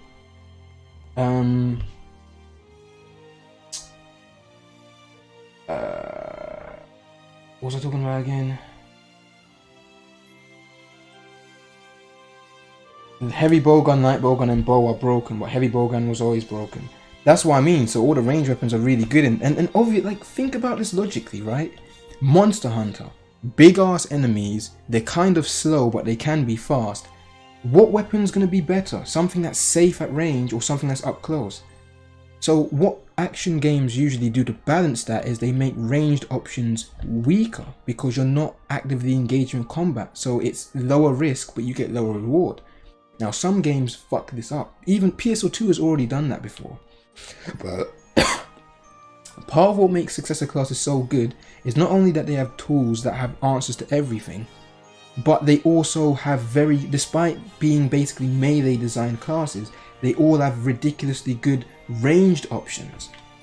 Hero and Phantom can do max DPS at range.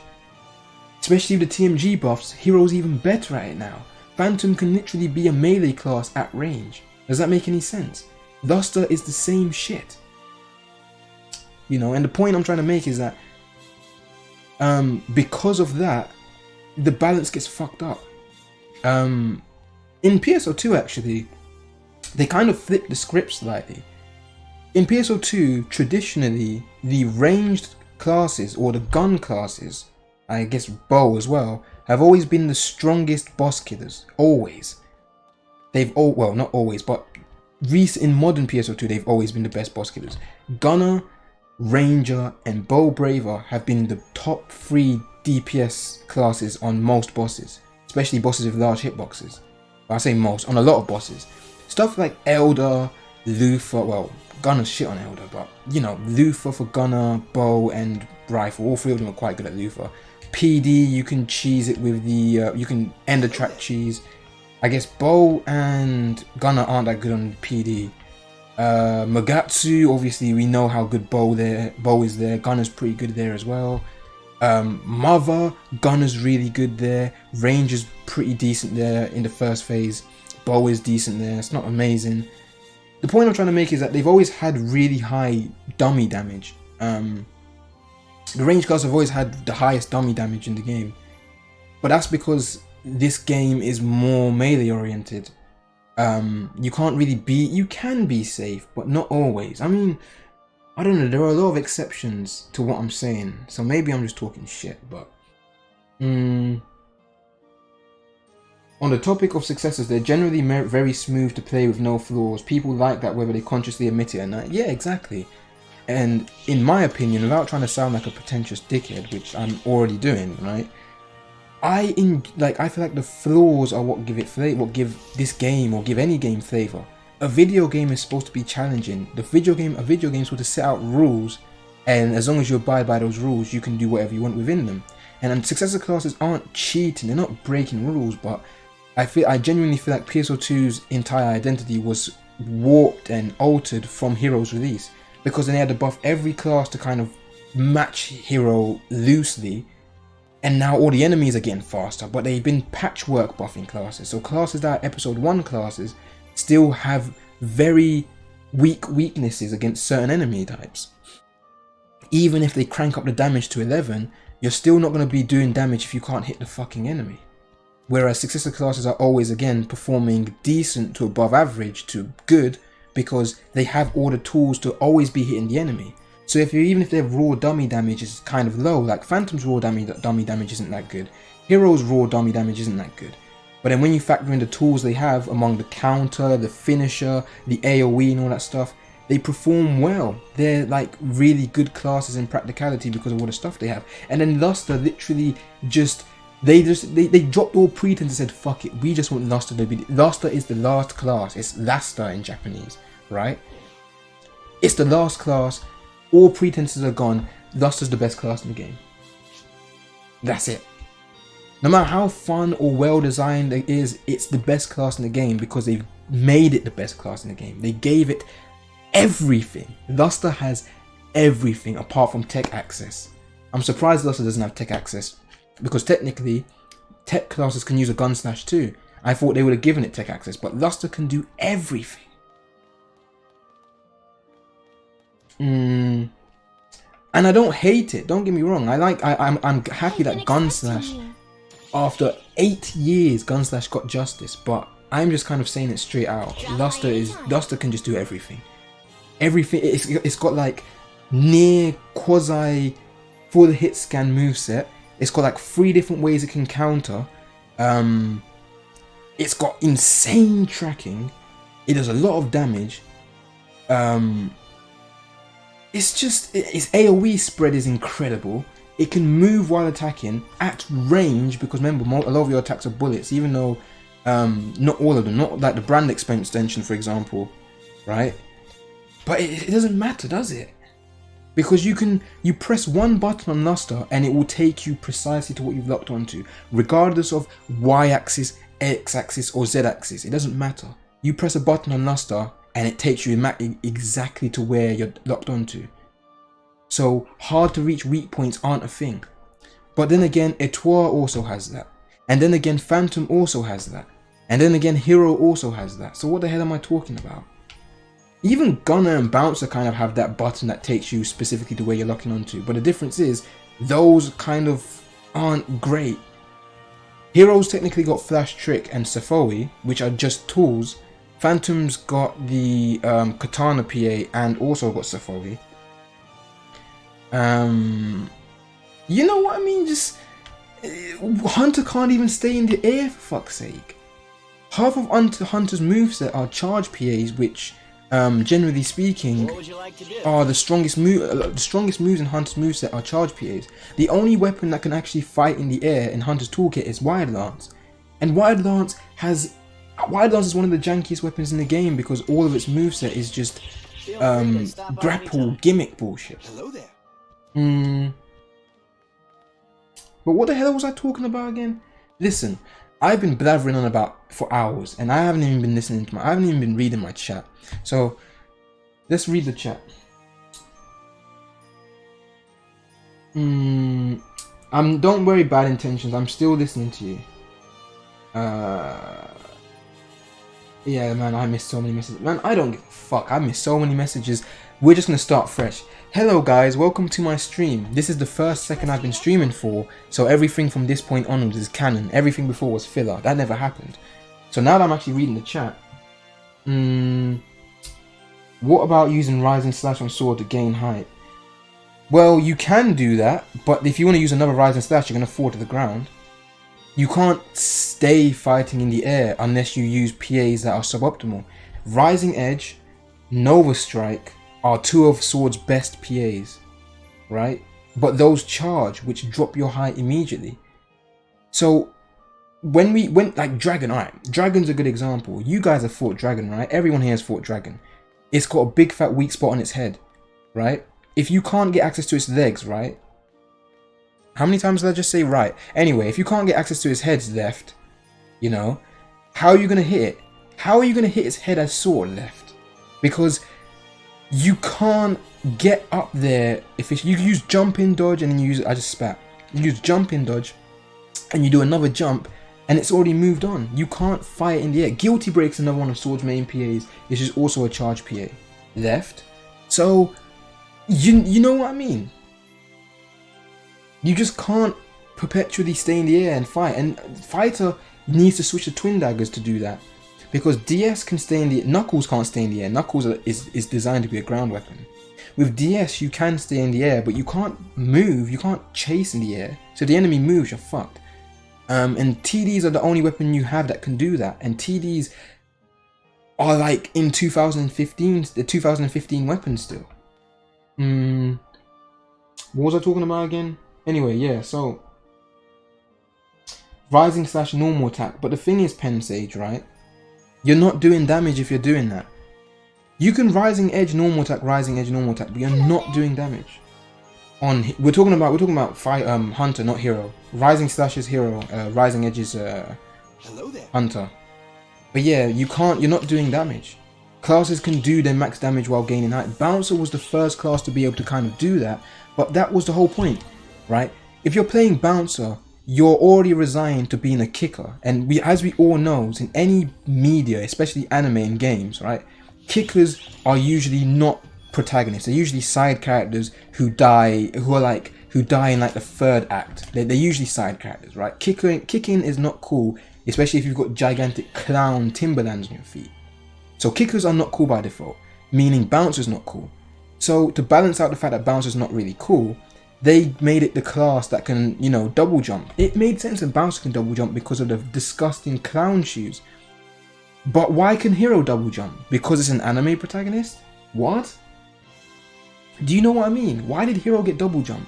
And because Hero got double jump, everyone had to get double jump. Which quest would you like?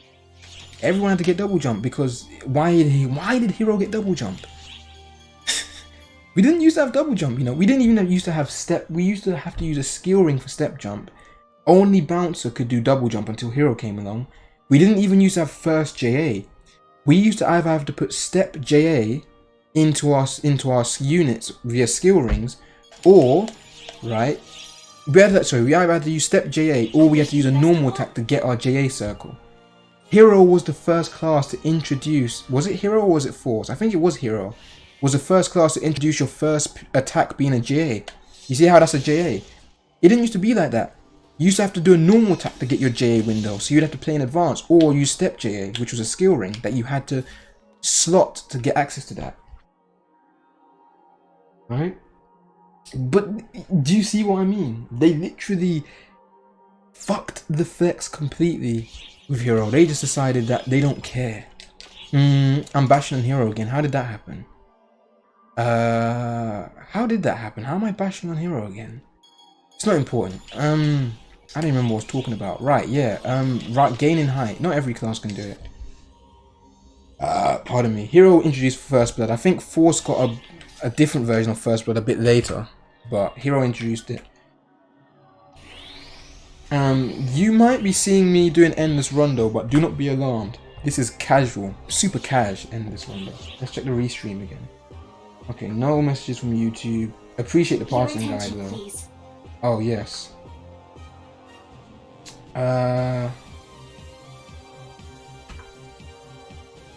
What was I talking about again?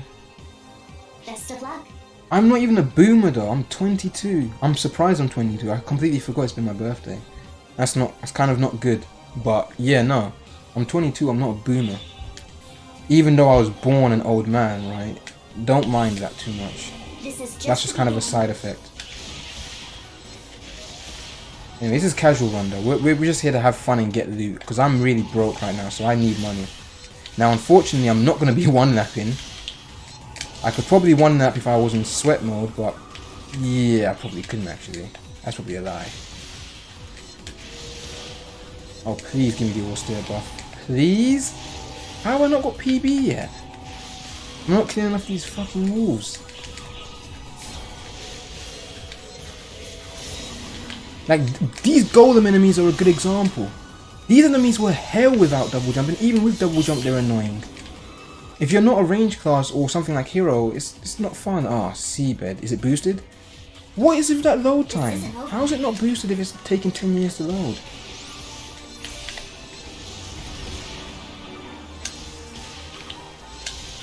Man, I'm so rusty at Rondo. It's pain.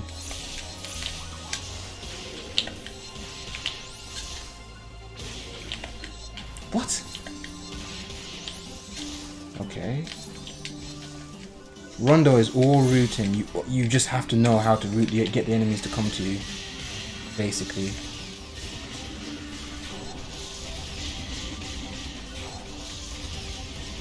It's taking a lot of hits. A lot of hits. Please stop doing that. I've already lost like fucking 2 minutes, man. Jesus Christ. But this is super cash, Rondo. We're under no pressure to perform here. What the fuck? I don't know what. I really don't know what the deco is doing up there. This is a prime example of what I'm talking about.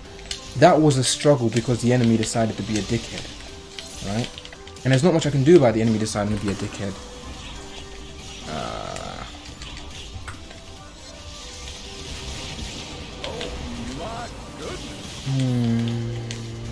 I'm out of PP. What is happening here? What?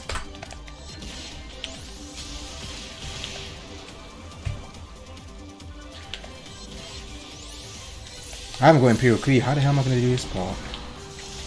Shit. Mess on the Ignite Pyro, right? The Scythes. Which I didn't... Why isn't it... Oh, because I hit it. Oh, okay.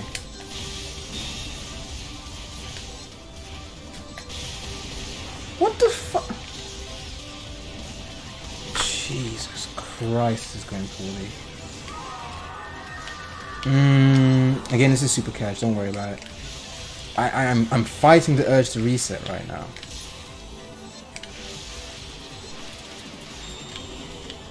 Wait, where are the rest of the mobs? What are you doing? Where are you teleporting to? I don't even know what's happening right now. Jesus, that was -2 minutes on one stage. Fucking hell. At least Moon's a decent stage. What were these though? Oh, I'm in tier 6, aren't I? Never mind. Never mind. I'm in tier 6.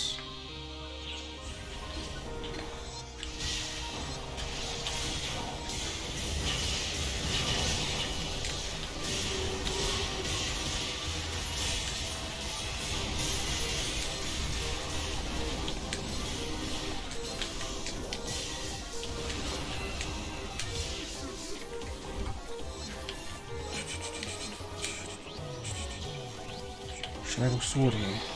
I think sword's okay here. Oh no, parts. My name is Mother. I am here. Precisely as calculated. How can my predictions go awry? Warcry is quite nice for this front order. But I don't have to worry about getting cheesed out by the enemies not looking at me. I love parts in gear.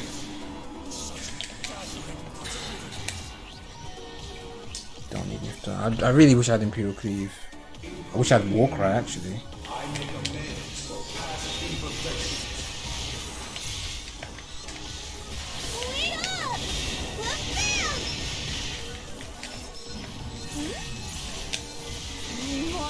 Can't see the fuck what's going on. Hey, I'd really like if I could actually see what's happening instead of getting my screen up. I really would like to be able to play the game instead of getting fucked up. Right, shit, I cannot see. Thank God for Warcry, eh? What the fuck was that? Jesus, I still lost 30 seconds there. I shouldn't be losing time to... Please don't be forward. Please don't be front kill. Oh. It's over. I think I'm gonna time out in this stage. Why do they have to be front kill, man? Break parts is like a time gain, even on NA. It's like plus 10 or plus 20.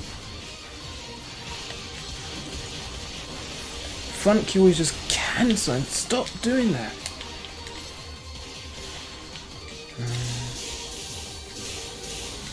Actually, I should go on sword now.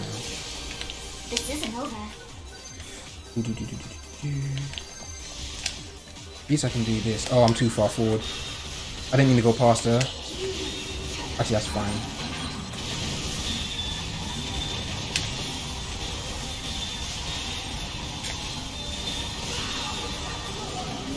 Wait, what? Oh, I thought she did the thingy, the buff. I got scared for a second. Uh-oh. No, you can't do that. No, you need to be right here. You need to die now. No, now, like now, please. Oh, thank God.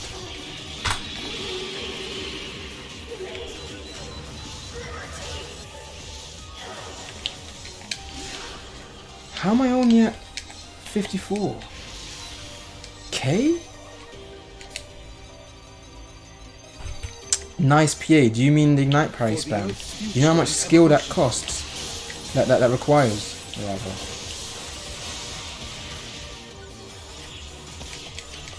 Piss off.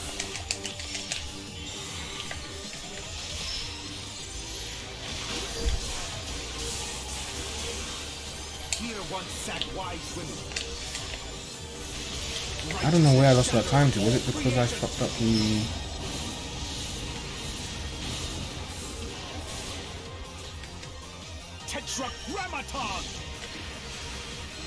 Okay, no, that wasn't that bad. I only lost 20 seconds there. Do I have Nifta? I should do. When my character loads in. Has pushed you to your limits, hasn't it?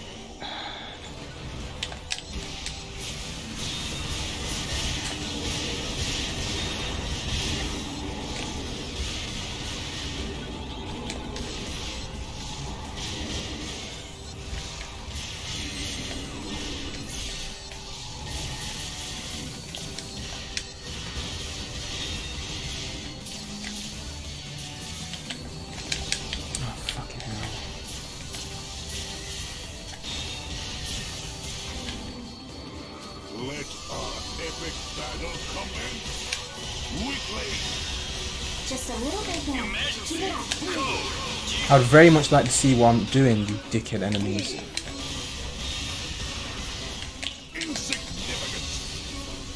Why do these arms exist, man? Come on!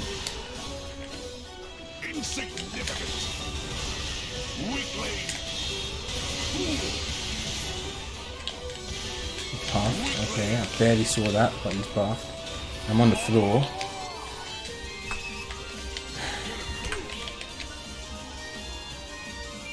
What the hell? Why is he Naruto running towards me?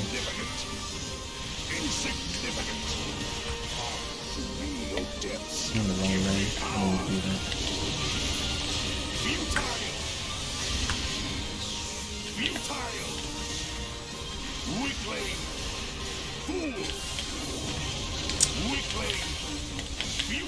What the fuck? I didn't mean to do that.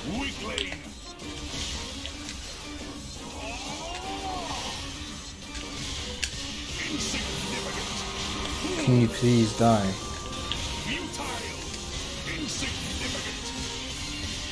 I actually broke his sword, that's trolling. I only lost 5 seconds there though. Oh, my chat's moving again. Who gives a fuck? Thanks for the follow, Bell? What? Wait, Bell wasn't following me? Is this Hunter Fighter? Yes, it's Hunter Fighter. I don't know, without the quality of life of double jump, you have to rely on others to do certain aspects like reaching up high or just take the air. I personally enjoy the archetype separation in solo RPGs, but less in RPGs when you have to work with others. Says Bad Intentions from YouTube. Well, the thing is, I don't disagree with you, but I feel like the reason why double jump was unique to Bouncer was part of making Bouncer have its identity as like a melee class that can fly. But then just giving it to Hero was not really sensible, but giving it to everyone. Oh, it's a sub. Oh, he got gifted the sub. That's funny. I really appreciate you for gifting subs, Silva Ramirez. It's funny that it went to Bell of all people, though. Bell doesn't want a sub from me. He doesn't want to be subbed to me. Oh, shit. Please be boosted. Please be boosted. Please be boosted. Oh. How do I route this stage again? Oh, fucking hell. I haven't got guard stance either. I think that was the first spawn done properly. Yeah, okay. Okay, can I get this ignite parry? That's the question. I couldn't even change weapons in time. Can I get this ignite parry? Yeah, but they went past me. You see what I mean? Ignite parry isn't overpowered PA. If you miss the part where everything always misses you, if they move more than 2 miles an hour. I mean, it's still pretty busted. I'm not even going to try to defend ignite parry. That would be nonsense. Oh, please.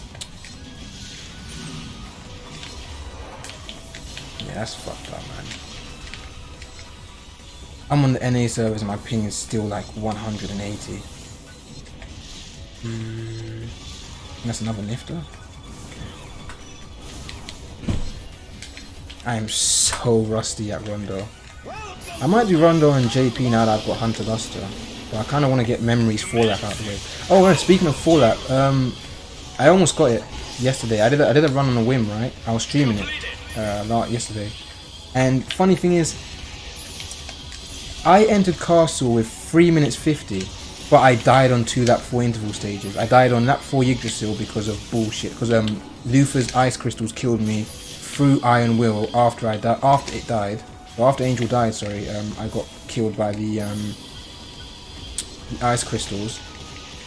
And on Earth Guides, it was just bullshit. I switched to Elder Pain, but because there was a bit of a delay, I couldn't get any PAs off, and then I got cut up by Dorios. If I had 650 in that 4 castle, I would have done it, you know. I didn't fare any other stage. I got nab time in that 4. I got Magatsu, Elder, Luthor. I got HP boosted Moon, but it was Moon front, so it didn't really matter. I could have had it, but then if I didn't die in 2 interval stages, it would have been guaranteed. That would have been an easy clap, because it took me 3 minutes to get to Apprentice, which means I had 3.5 minutes left to do Angel and onwards. So I'm kind of mad about that, but not really mad. It's one of the things where it would have been done, you know, and it was really easy. My lap 1 and 2 luck was abysmal. In lap 1 I dodged Vegas and Luthor, and in In that 2, I dodged Amdu and Vegas. So I dodged Vegas in that 1 and 2. I lost like 2 minutes. I lost 1 minute per that from the stages I dodged. Yeah, that sucks. I almost died it, man. I'm not too worried about 4 lap. I think 4 lap is super easy with the Raising Pursuit thing now. It's not even really a challenge as long as I don't get nab weak point. I'm always gonna get the big 3 chuckle fucks, and I can't even avoid getting Lusa, Elder, and Mugatsu at this point, so I'm not even gonna try. But again, I got nab weak point in that 3, but nab time order for the first time ever in that 4. But yeah, that was a shame. I mean, it feels kind of... The Raising Pursuit really makes it feel less impressive. It's really that strong. In lap 4, it's causing you to one-shot certain spawns. Combined with Slide End, it just one-shot spawns. Completely obliterates them. Alright, 6th. I'm doing really poorly. These load times are abysmal. Oh, Tokyo. Tokyo boosted? Nope, it's just bad load times. That was a 7-second loading screen.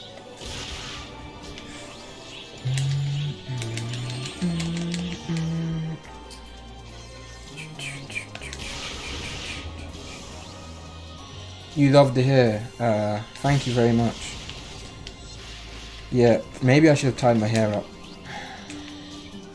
I can't accept all this praise about my shitty hair that looks like shit. Isn't combed out properly because it hurts too much. Well, it doesn't hurt that much to comb out properly. It's just kind of annoying to do. And it takes way too long. I've got to comb it. I spend like 20-30 minutes combing it every day. Or it turns into... Or I need to spend... If I don't spend the 20-30 minutes combing it out properly every day, I would have to spend 2 hours combing it out. Or get someone... I need to get someone to help me comb it out. That's how bad it gets. But sometimes it's just easier just to go sleep without fucking tying my hair up or doing plaits, man. Just don't comb my hair, you know. The thing is, alright, if you wash your hair but you don't comb it out, it actually tightens quite a lot. You're not supposed to do that. So whenever I get lazy, I just wash my hair and I just don't even bother combing it out. Do that for like a week and then your hair is irreparable, you're fucked. Your hair is literally so knotted, right, that you can pull one part of your head and the other side of your hair will move. So it's quite a burden to maintain, but I wouldn't have it if I didn't want it. Just shave all my hair off, board off my head. Epic Desert, okay, Epic Desert's alright. Well, no, I think I need one a bit more damage. Yeah, that sucks.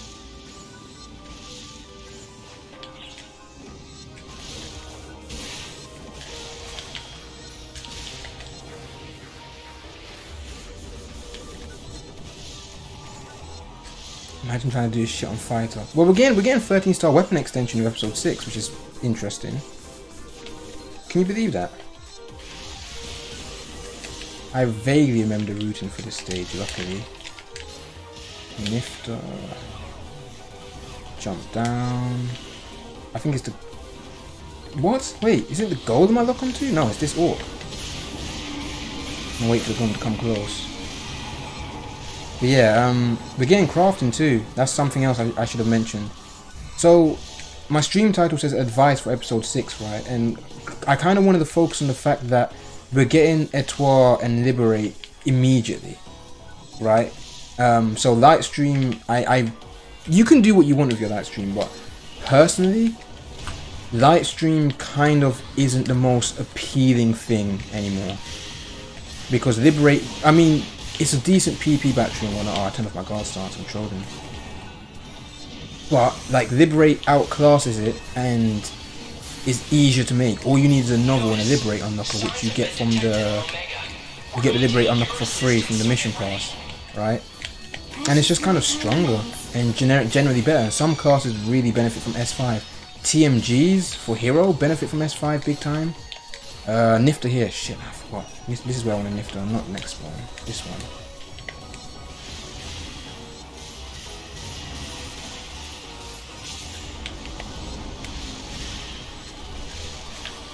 Is that like spawn's done? No, it's not. We are left. So I recommend going for Liberate. You can make light stream, but don't make mana light stream unless you've got the cubes and the money. I really wouldn't recommend it. It doesn't make much sense to do with Liberate coming out so soon. And we're also getting the problem is, right, that it's not just NA that does this, by the way. Sega love to do this thing where they introduced a brand new weapon right after a boost week, possibly as a prank. So what happens is that you get this brand new sick Liberate weapon coming out, but you can't use the boost week to fix it because by the time it comes out, right, the boost week is done. So you can use the boost week to fix light stream, but unless if you have no resources and you had to build one weapon, what I'm trying to say is if you can only make one weapon, make Liberate. Because I mean, Steel weapon can't be that far behind. I think we're gonna get Divide Quest probably mid-January, and by then Canyon's pretty good. By the time we get Divide Quest, we're gonna have all the plus potentials for all the 15 stars. So almost every weapon comes to the same level. Like all the weapons come almost as strong as Steel, right? Which is good because then you don't have to really make Steel unless you really want S1 to 3 and 5. That makes sense. And also, again, manage your expectations. Episode 6 doesn't have a lot of content. A lot of it is UH rehashes and quality of life changes. A lot of the quality of life changes NA has had since its release, since both games are using the same client, right? What the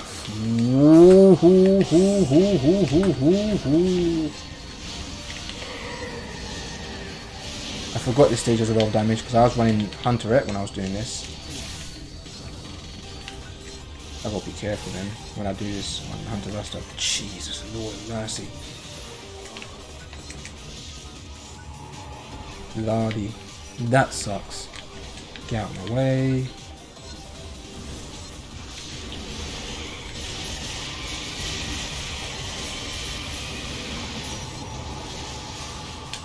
Okay, that's the last spawn. Oh, I've got the time abilities for memories.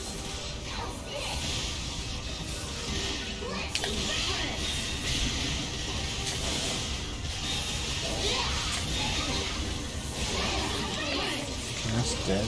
Oh shit. Wait, am I gonna gain time here? I'm still gonna gain time in Canyon. That's pretty nice. Imperial Cleave would have made the stage completed by now, but this is still not bad. Well, I'm gonna break even. What's alive? Oh, you dickhead. What's this? Lufa stage, right? I'm doing really poorly. These load times are horrific as well. I'm missing like 3 minutes. I'm probably not even gonna make it. Well, I'll probably make it past Apprentice, but not much further than that. My best attempt. Well, I've only tried Rondo 3 times, I think, and I got to Castle on my 3rd attempt. So I think I can. Maybe I can win that. But I'm not really. I don't really care about Rondo that much. What the fuck? Where are you going? Anyway, I don't care about Rondo that much, so I'm not going to waste my time and effort until episode 6 comes and Imperial Cleave comes out. At which point I can probably get to 23 million.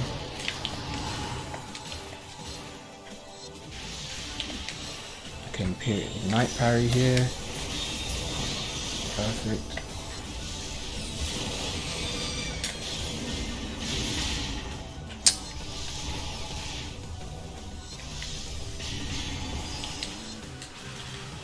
Completed.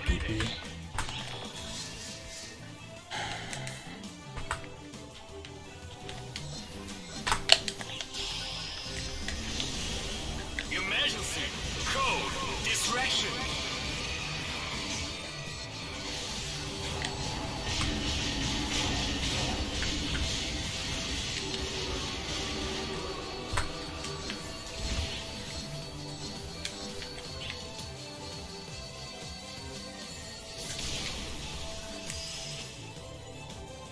Completed. I should have used sword there, I fucked up. I need the sword gear for this. Oh, are you kidding me? Get out of my way!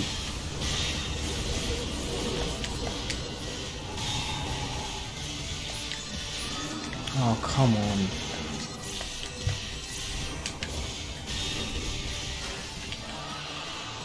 Precious little time remains. Yeah, I'm doing really poorly.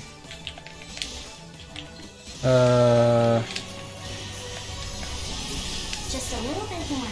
Keep it up. Emergency code due.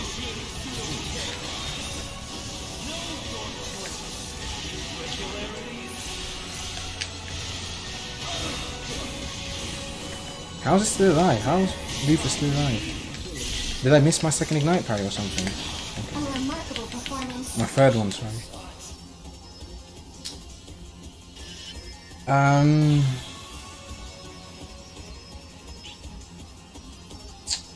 Global never got the LQ for this, if you remember correctly.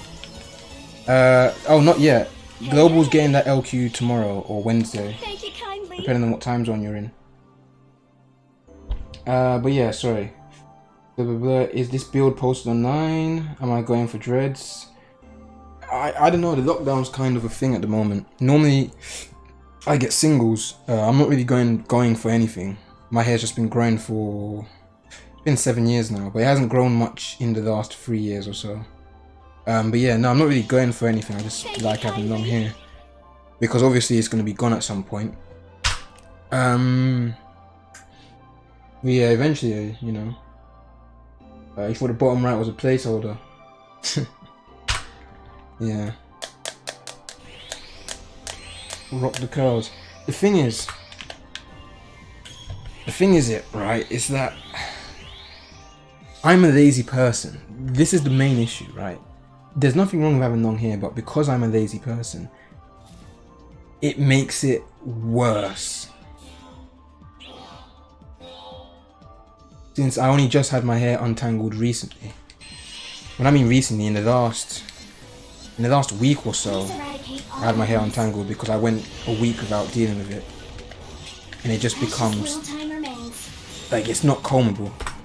It physically isn't combable. Like, even with a regular afro pick, the pick bends in my hair because it's so nappy and knotty.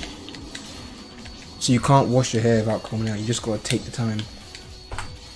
And it doesn't take that long. Just like watch a video, get a podcast or something like that. But I just can't. Sometimes I just can't be arsed, man. I get out of the shower and I'm just like, whatever. I dry my hair and just stop after that.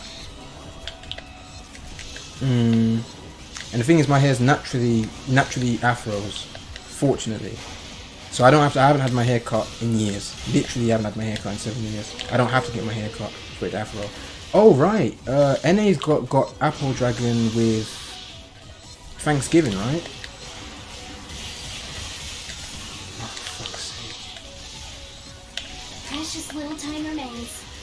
I haven't done the Thanksgiving EQ yet. I hear it's dreadfully boring, but it doesn't drop anything either. It only drops the cold weapons, which are basically nothing. Oh, this is a good stage. Boosted. This is a really good stage. Charge at me. Oh, I actually got hit. That's good. There's break parts too.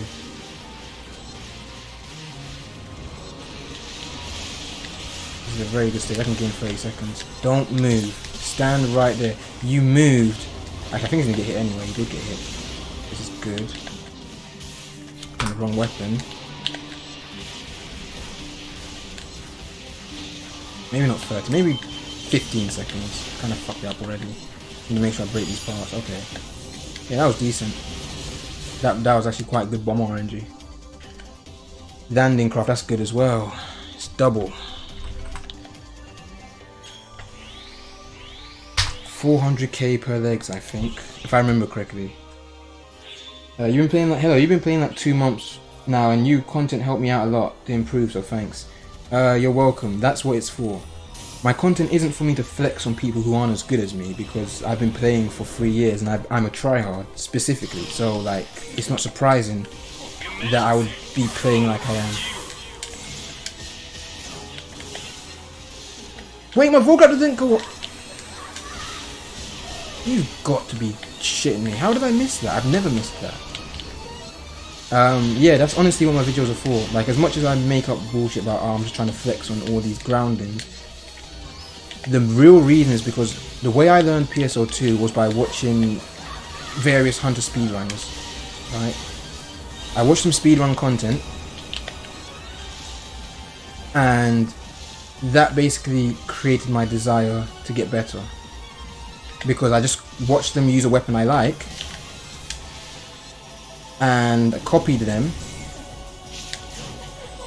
right, and adapted the strats to myself. It's nice getting a double skipping one though. It's a bit harder because he's got so much HP, but you know.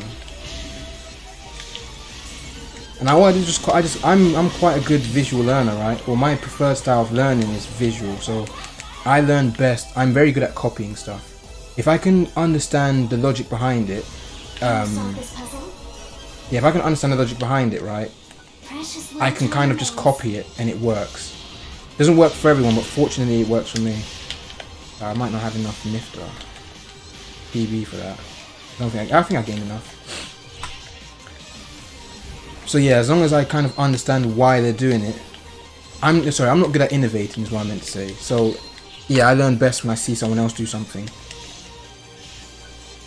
I kind of can't come up with strats on my own, on purpose. I'm not the sort of person who can sit down and be like, okay, what could I do in this situation to improve my situation? I would see someone else do it and then want to punch myself for not figuring it out myself. But that's because I'm just not good at figuring stuff out like that. But if there's already a rule set in place, I'm quite good at adapting to it. So yeah, me putting videos out on everything is just a really good way of just, all you need to do is copy. And if you can't understand it, then that doesn't matter. Even if you copy half of what I do, or even a third of what I do, right? Usually it's good enough. You don't need to be matching my times or anything. And writing a long ass guide explaining to you why I do things doesn't really do it justice. And the thing with guides is that people don't really, guides help, but unless you've got context for the information, it doesn't really matter. Reading a 10 million word guide about why you should do this, it could be the most informative guide in the world, but it doesn't matter if you haven't got context. So usually being able to see it in action or play it yourself kind of creates a eureka moment where it's like, oh, that makes sense. That's the main reason why I publish videos on NA, because there's no reason for me to do all this shit on NA again. Who am I flexing against? It's like me going up to a baby, right, and saying, haha, I've lived longer than you, I've had more sex than you, which isn't even true. Ignore that, what I just said. The point is, right, the point is, yeah, like, who am I flexing against? In JP, it's a bit different because that's more of a minor competitive thing, right, trying to outspeed other JP hunters, but no one is even playing this game. Is this mining based? Alright, I can probably make it a double then.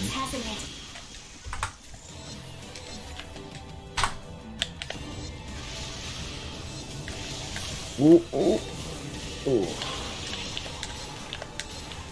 And me soloing EQs, basically what I'm trying to say is if I can solo an EQ, of if this strategy can solo an EQ, then it would be effective in party. Even then, in party, certain strats are different, but generally speaking, the reason why I don't, like a lot of YouTubers or people who upload gameplay to NA, or JP players who upload gameplay to NA, upload party runs, but I feel like party runs are pointless because the party can vary greatly, right? Which will really have a profound effect. Oh, I didn't kill it. Fuck. Your party will have a profound effect on what you need to do, right? The slower your run, usually the more stuff you need to do. So the slowest run possible is just me soloing it, right?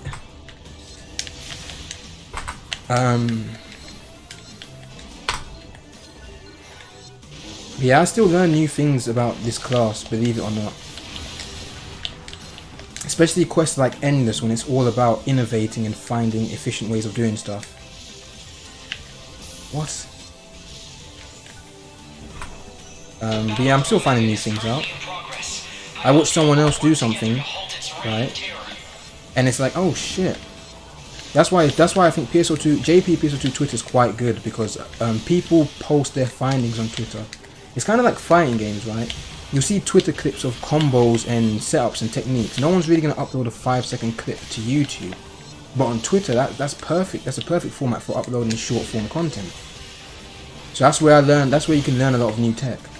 That's not to say I haven't come up with anything myself. Usually it's an accident, but usually the things I come up with are based off things I already know, just been adapted to a different environment. And the reason why I already know it is because somebody showed it to me, or I've seen it from somebody else. I'm like, I'm nicking that. So yeah, I think for a game like this, visual learning is best. Just watching someone do something and copying it will help you. Even if when you copy it, you're like, hang on a minute, this doesn't work the way it works. How comes their one's working? That's good, because then you can find out the nuance behind people's actions that way. No. Ooh. That should suck everything in, right? Wait, what? Wait, why did Guana sink so quickly? Did I move too fast? That's so weird. Guana sinked immediately. I've never had that happen before. You're almost out of time. Be careful. Wait, am I confused or something?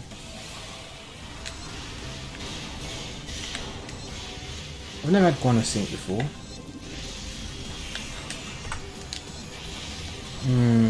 This is not good. I almost timed out here. Pardon me. Just a little bit more. Keep it up. Okay, I'm out in gear. Damn, my YouTube audience is getting active now. Alright, you said to train and memorize the actions of enemies with Blaze Parry, but how do you access specific bosses like Deus without spending triggers? Extreme quests? Yeah, Deus. Alright, so when I said that, right, my Twitch audience can eat a dick right now. Too busy with YouTube. So when I say stuff like that, what I mean is by playing the game. Well, yeah, I think what I mean is when you play the game, just spend a tiny bit of extra neurons trying to, probably not neurons, probably the wrong word, brain cells is probably better. Spend a tiny bit of extra brain cells trying to observe the enemy when you're playing Hunter or when you're trying to learn Blaze Parry.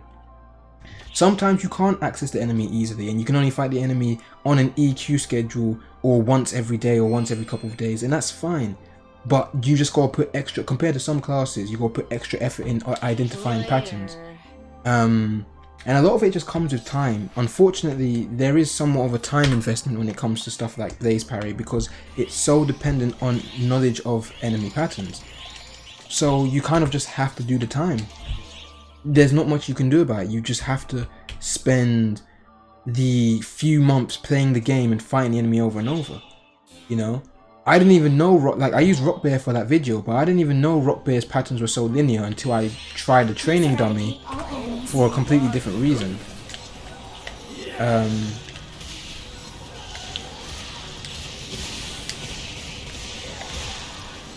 Oh, 7 seconds. I definitely fucked that up. Jesus Lord. I hate this stage and this stage order. I'd rather get break parts. Hey? Oh, you think you're a hero, you dumb cunt. But yeah, for Deus, for example, the best place is to spend extreme passes, which are fairly easy to get, especially with X cubes. Just spend extreme passes to fight him. If you're talking about big Deus, then the only other thing you can do is fight him in triggers. But then big Deus isn't really relevant content unless you want to. If you want to speedrun Deus specifically, luckily NA has the best trigger system. NA has the best trigger system ever. PSO2 hasn't had a better trigger system than this. NA basically gives you can fight any boss the game has ever had for free, or most of the EQs in the game for free in NA. JP wishes it had a badge system as generous as this, and I am not joking. Seriously, the rising badges giving you access to stuff is genius. Oh, why have you done that? Why have you done that? Nobody asked you to jump like that, you twat. Right? So yeah, the best way to practice stuff like Blaze Parry is to do it over and over and over again. Do bosses over and over and over again. And some bosses are easier to access, some bosses aren't. But if you don't want to do a boss over and over again, the other way is just to kind of, you know, pay attention. Pay a lot of attention. Like, let's use this golem for example. This golem can throw bombs, swipe at you, but then what causes them to throw bombs? What causes them to move? What proximity am I at when he throws bombs? What proximity am I at when he doesn't? You know, he throws bombs regardless. The golem isn't that complex of an enemy. And see, I'm missing my blaze parries right now. So I know I've got to parry early. Because the bomb hits you earlier than it looks. Right? So that's a good example. I actually failed 2 parries before I learned the timing for that. And I don't know the timing for that, as you can see. Oh my god. I don't actually know the timing for the bomber golem bombs because you don't fight golems often and you don't really need to blaze parry them. But just then I got hit by it twice before I figured out, okay, it's hitting me kind of earlier. So whenever he spawns bombs, just kind of associate the bombs with an early hitbox, because some things hit you earlier than you expect and some things hit you later. That's just how it goes, right? Don't hit me. Yeah, that's just how it goes. Oh my god. So as a result, the best way to familiarize yourself is just to do it over and over again, and eventually it just becomes muscle memory. That the ideal with any profession, right? Any profession, any skill set is to make it muscle memory. Athletes, pro gamers, boxers, all those you know, highly skilled, like I said, pro gamers, boxers and athletes in the same sentence. You know what I mean, man. Anyone who's skilled at anything, the ideal is to make it muscle memory. That's always the ideal. The less you think about what you're doing, the better. You don't want to have to always be thinking hard about what you're doing. PSO2, it's like any skill, you know, which is just muscle memory. Right? Yeah, 5 mil is kind of atrocious, but whatever. Tier 6 lows in super cash mode. But yeah, Good work out there. you know what I mean? Just kind of, all you can do is just keep trying to learn them. And when you stop thinking about it, that's when you've attained the sort of, like, blaze parry is a good example, because if you can remember blaze parry, right? Hunter typically has to deal with tech arts to do the max amount of damage. So with every blaze parry, you kind of want to have a PA before it, whether it's a natural PA like Nova Strike, or whether you specifically want to buffer it out of a blade bash. Sorry. So every boss you fight with Sword Hunter, you basically gotta be thinking 2 or 3 seconds in advance, because you need to get this entire thing off, and then you gotta get the parry off. Sometimes you just gotta do a raw parry because you don't have enough time to react, but you kinda. Oh, that's crit, man! I thought I got something good. You can't. Unfortunately, you can't use it as a reaction button that much. That's why I made an entire video on it, because it's very powerful, but it's not. It's got nuance to it, unfortunately. And most hunter weapons have to deal with the same shit because they're old. Anyway, what was I talking about? What's my Twitch saying? Neilson says he likes eating dick. Anyway, thanks for the follow. Helios for the win. Buppy, Kurios, and Atom Westlow.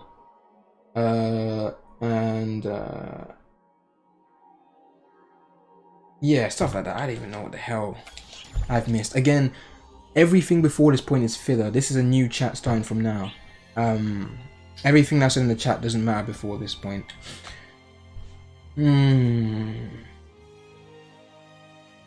Oh, someone else subscribed. Fuck me, someone subscribed with Prime. Shit. I mean, thanks, I appreciate it.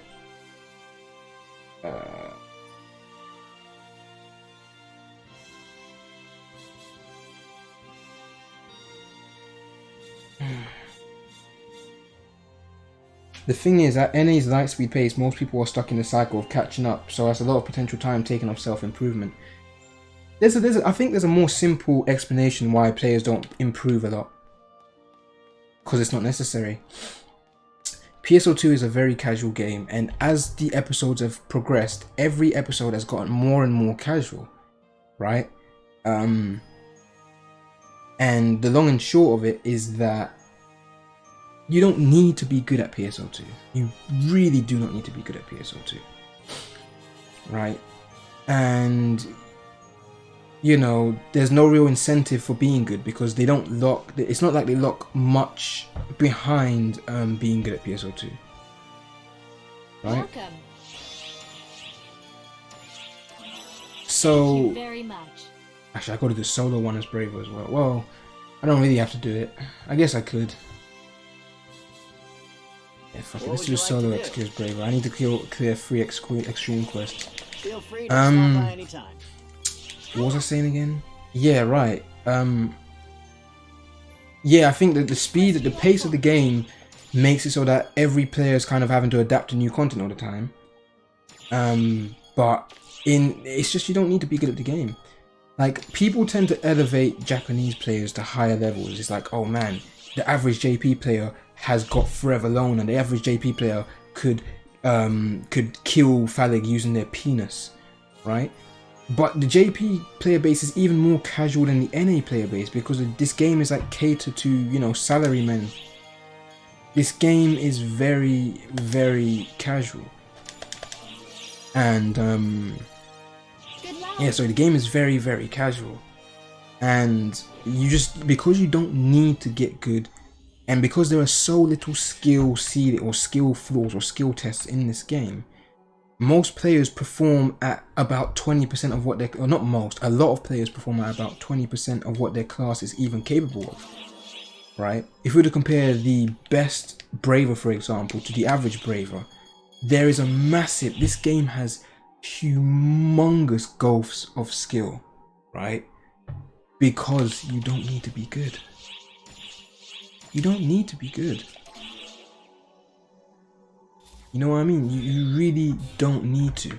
So most players aren't. They just want to clear the content, dress up their character, and have a wank to their, you know, 5-head abomination that they think is cute, right? Most people just, you know, it's a very casual game. But, you know, focusing on your point more, yeah, one of the large reasons, admittedly, is because...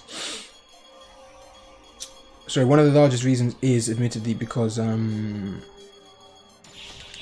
game is moving so fast. So unlike JP, players didn't really have the time to get used to stuff. And then again, most of NA has been power crept. Pardon me. From episode 1 to about mid episode 5, you've outpowered stuff. Why, man? Why did he slash twice? But yeah, oh, did I just hit him? Oh no, you need to damage me. Oh, fuck, I healed myself. It would be faster to just leave. Yeah. Most of the stuff in NA has been power crept. In JP, most content was balanced relative to what your power level was at the time. Like, people were failing SH Luthor, and people were failing mining base 3. Now, can you imagine how hard that must have been in JP without double jump, without the first blood, without all the movement speed, without PAs being as large and as fast and doing as much damage as they do? The game is just easy, and it has been easy, and it's easy even when it's not been power crept. So when it's been power crept, what do you think? You know? JP has a lot of good players, but on normal days, you're probably going to be topping parsers by just being good enough. Yeah, I mean, if you parse, if you're into that sort of thing. Yeah, Uber Elite, yeah. So, so somebody earlier on the official forums tried to say in JP you'd get reported for spamming Million Storm. But that's not true. Again, they're holding JP to a higher standard, which weeaboos tend to do. And if you're playing this game, you're a weeaboo. A closet weeaboo or an outright proud weeaboo. Alright? JP players are just as casual, man. Million Storm spammers exist there as well. You just can't understand them. Like, even when JP players are talking in the lobby, like being lobby rats, you just can't understand them. So, you know, even though, you know, they're a bit more self-conscious about their outward appearance than, you know, Americans are, doesn't mean that there aren't cringe JP players in lobbies that are being rude. I kind of wish I wasn't facing away for that. Why are you alive? No! No! Please kill me. Fuck's sake.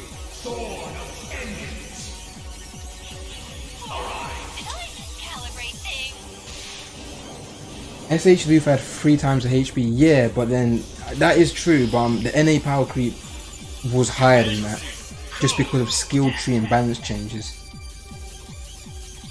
You know, and that's what, and there were remember, there were parties timing out on Lufa, which is 30 minutes, right?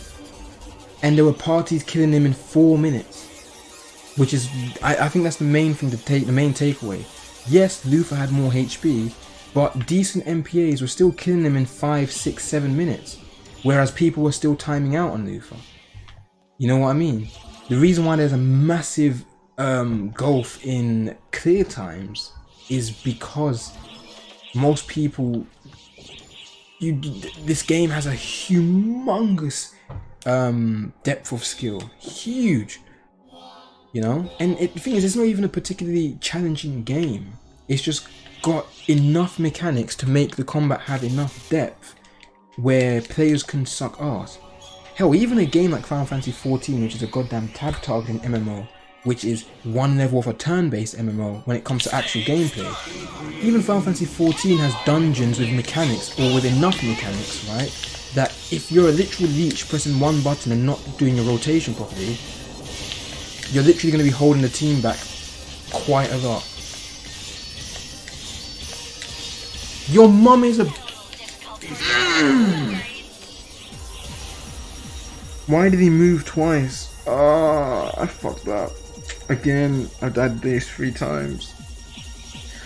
I got hit by Daze 3 times.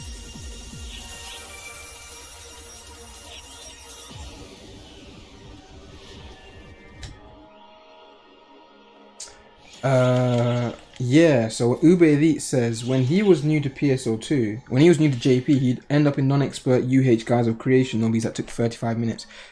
Yep, and NA doesn't have expert, so but no, in all seriousness, expert aside, yeah, there are huge gulfs in skill, man. Players can essentially solo in the same amount of time that 12 players can do. It's not common for that to happen, right? But when Persona comes out, I'm going to be trying to solo in under 25 minutes, because 25 minutes is the threshold for an S rank, right? I can bet you there are parties of 4 or more people that take longer than 25 minutes. 8 people who can take longer than 25 minutes. I remember there was a 4-man party, when Persona was new, there was a 4-man party that took like 48 minutes. My first solo was 45 minutes. And again, it's not a flex as much as it's... You can be really bad at this game and still be BIS. Again, unlike a typical MMO, right? It doesn't reward you with the best gear for doing the hardest content. Imagine if you had to get Endless Loner to get your Liberate key and Lightstream keys. The average player base would probably improve in skill, but they'd also be more unhappy. And Final Fantasy XIV is a very casual game anyway. It's quite a casual MMO of its type. And it holds your hand a lot. Why are you alive? Shit. Is this Genshin Impact? Yes. Good thing NA had kind of power creep. Imagine getting all those Armada titles without expert and Lightstream gear. Yeah, I think there is a good part to NA being power crept, and is that it makes life easier. Trust me. You do not want to go, like, could you imagine if they weren't power crept? You would have to go through hell. You would have to go through Hiffle, right, to clear any EQ. Jesus Christ. If they're performing this bad with power creep, how would they be performing without power creep? I should probably use weak stance on this part.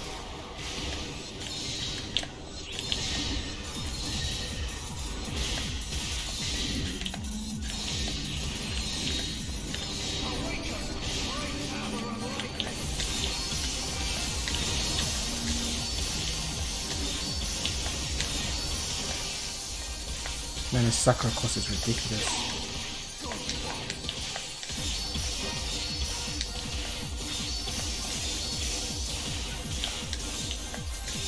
Nice Sakura.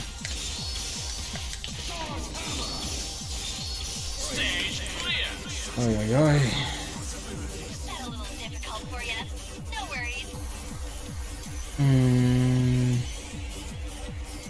But yeah, if NA gets expert, it's gonna be a kind of a shit show. I think expert hasn't been power crept yet. You gotta remember that the expert that came out when JP came out after episode 6, right? Slightly after episode 6. So if NA gets expert at the beginning of episode 6, or even in December 23rd in the next update, they're gonna be struggling because expert's not hard.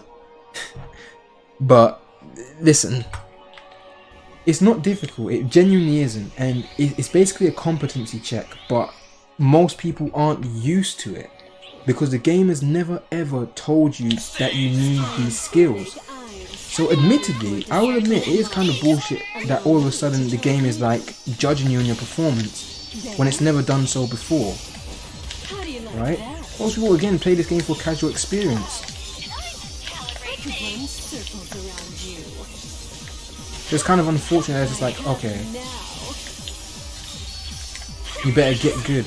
And the thing is, expert isn't even expert. All expert is a chance to play with other players out of expert. There is no benefit to loot or whatnot with expert, right? So you don't need it.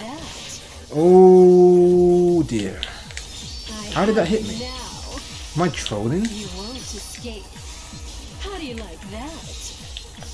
Anyway, yeah, like expert is like becomes a right of becomes like a badge of honor to people, but it's just to match with fast clears, man.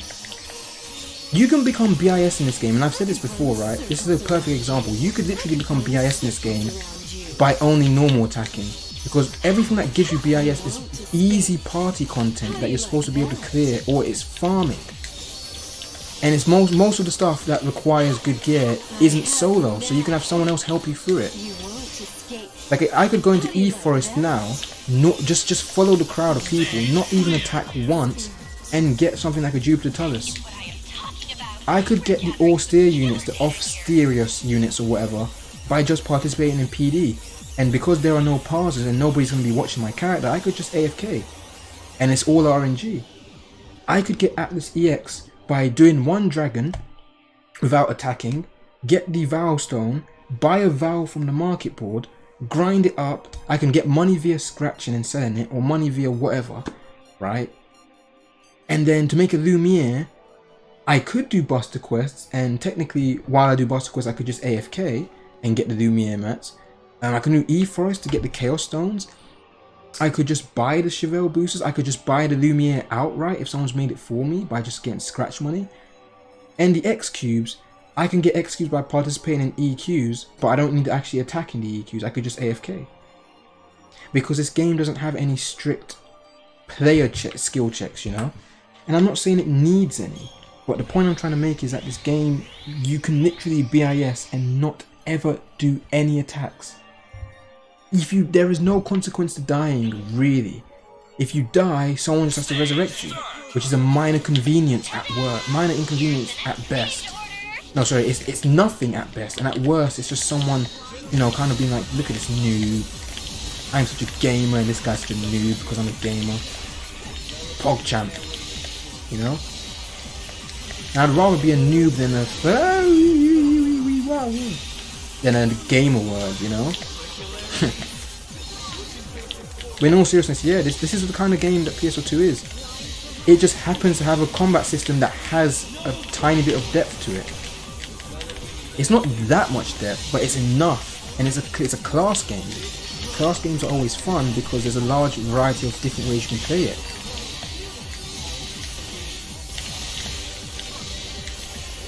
You know, every class is like very different in this game. I'm quite good at Hunter, but I'm not really good at much else. I can play Braver. I'm not really amazing at it. I can only play it because it functions like Hunter. Hero's the same thing. It's a fairly straightforward class. I'm quite okay at Hero. You know, successor classes, generally speaking, I'll pick up and play. But I've never really invested time into anything other than Hunter and a tiny bit of time into fighting. I played Bouncer for a brief bit as my secondary class, but a lot of people who've known me for a while knows how that ended. And I think it's still my most viewed clip on Twitch, or one of my most viewed clips on Twitch, and you know, it ended in fire.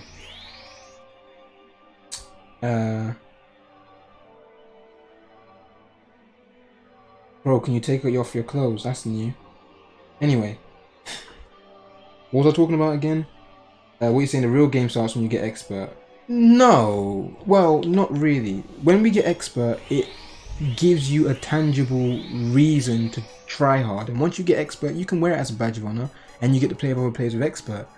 But until that point, if I ask someone, hey, what's your Faleg clear time? They can look at me and say, oh, it's 0, haha, I don't need to do Faleg, it's an optional.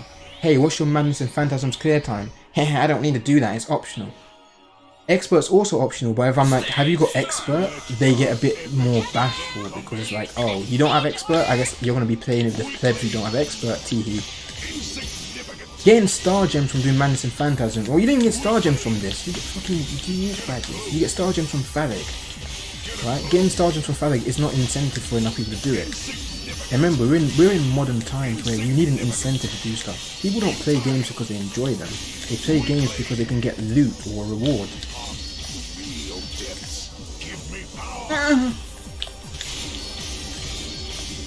You know, and I'm not saying there's anything wrong with that, right? You want to be rewarded for your time, but like, people genuinely just don't want to do stuff because they find it fun.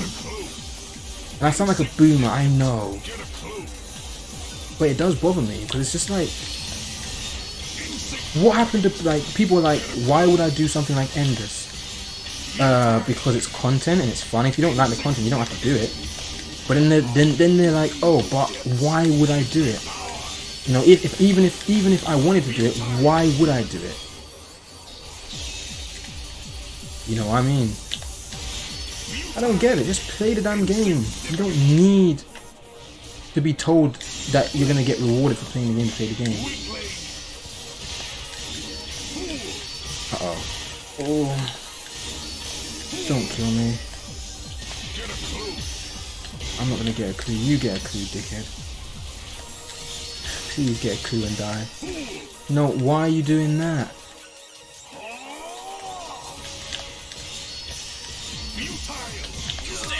Ah, Jesus Christ. How deliciously enjoyable. Difficult for you. No worries. But yeah, you guys, you can talk among yourself, man. I hate having an active chat. Having an active chat is a pain in the ass, man. I will pay way too much attention. I will pay way too much attention. So that's Braver done. I've already done Fighter. I've already done Party Fighter, and I've already done Solo Fighter. Done Party and Solo Hero, Party and Solo Hunter, Party and Solo Braver now. Okay, so that's 2 extreme quests. I gotta do them all. Do Force. My Force is level 1, I think. Thank you very much. I've only got the level 75 bonus for classes that give attack in PP. So I haven't done Force, Range, or Summoner. Yeah, look, my Summoner's level 1, my Force is level 1. Because they don't give attack or PP, I don't give a shit about them. Why do you use Weeb as an insult? We are the best subculture. Who used Weeb as an insult? Did I use Weeb as an insult? I didn't use Weeb as an insult. Well, it's kind of an insult, but it's just a thing. Like, seriously speaking, for a moment, right? Weebs are just weebs. It's kind of just become a way to identify. You know, you don't say otaku because otaku makes you sound like more of a weeb. Makes you sound like a dickhead, actually. So weeb is just like a really easy way to identify someone who's really into Japanese culture as an English person without really knowing that much about it. And to be honest, when you ascend becoming a weeb, you just become someone who's into Japanese culture. You literally just call them, hey, you're into Japanese culture. Technically, someone who is fluent in Japanese because they like watching anime, so they decided to become fluent in Japanese, reading and writing. Was it N5? No, it's N1, I think. It's either N1 or N5 to become top level, fluent, native level Japanese. They move to Japan, get a Japanese family and whatnot. Can you still call them a weeb? There are many people who have done that just because of anime. Feel free to stop by I mean, anytime. I wouldn't call them a weeb necessarily because technically they are, but they've kind of ascended past weeb. The people I call weebs are people who are like casually into Japanese culture, and it's not really an insult anymore. It hasn't been an insult in years since anime has become as mainstream as it has. Do I like English dub? The main issue of the English dubs is that the English voice acting industry is nowhere near as developed as the Japanese voice acting industry, which is like Japanese voice acting industry is almost like our acting industry in the West, right? As a result, the amount of people who do voices for Japanese content is less, and also they have to they have to localize it. Sometimes they translate it, but usually they have to localize it, and they have to match the way the character talks and how they are with the Japanese version as much as they can. But some character traits they have to change, some personality, some tics that they have, verbal tics, they have to change. So for anime, for example, they may animate a scene based on a character's verbal tic or something they said in Japanese, and you cannot localize that. It just doesn't make any sense. You go completely change it or add a translator note. Think of something like Gintama, right? Gintama is completely just parody and references and all that shit. You cannot translate a series, you cannot English dub a series like that. It doesn't make any sense. Even watching it subbed is iffy if you don't understand half the references. And it's just translation note, translator's note, translator note, you know what I mean? But I feel like some dubs are quite good. If it's a game, I can watch it dubbed. I can listen to a game dubbed, unless it's cringy. So as you can tell, my version of NA is in English. What do you need? Because the dub is not great, but it's not that bad. The main thing is that I play JP, so I don't need to have both versions in JP. If it was 5 years ago, if I was younger, like when I was like 13, 14, 15, 16, 17, 18, 19, right? I think a lot, like between when I was in my teenage years, I couldn't listen to anything dubbed. I was like one of those guys, you know, like, oh, I can't listen to the dub. And it's not because I was pretending, it literally just made me cringe. But the version I watch first is usually the definitive version for me. Here's a good example. Fire Emblem Three Houses. I thought I would have played that game in Japanese, but my first playthrough was in English. So I said my second playthrough was going to be in Japanese, but halfway through my second playthrough, I turned it back to English just because I preferred the English. I was just like, you know what, I can't get into this Japanese dub because the English one's a definitive version for me. On the flip side, Xenoblade Chronicles I played fully in Japanese because Xenoblade Chronicles is from the time where dubs, it's an awkward time of like 2010. You know, I think from the years, alright, the further back you go back, the worse dubs get. That's a fact. But there was this period of like 2007 to about 2012 where dubs were really shit, right? Dubs have kind of gotten better, but dubs were really not good. And Xenoblade Chronicles is British for some reason, and the dub just kind of sucks. I can't stand it. Maybe because I'm British. So I changed out the Japanese ASAP. When it comes to stuff like anime, Dragon Ball Z I can watch in either. Everyone grew up with fucking dub Dragon Ball Z, so I can watch dub Dragon Ball Z. But I can also watch the Japanese version. Both they're interchangeable to me, right? But usually when I watch anime, it's in Japanese first, and hearing the dub is kind of jarring. Some dubs have been decent. Fullmetal Alchemist Brotherhood's dub's okay. I don't like it. I prefer Japanese, but the dub's okay. And another thing is, because I've watched so much anime throughout the years, I started watching anime seasonally in 2010, 2009. So I took a break. There was a phase where I stopped watching anime for like a couple years, maybe a few years. And I don't really watch. I used to watch like 10 or plus anime per season, but I don't do that anymore.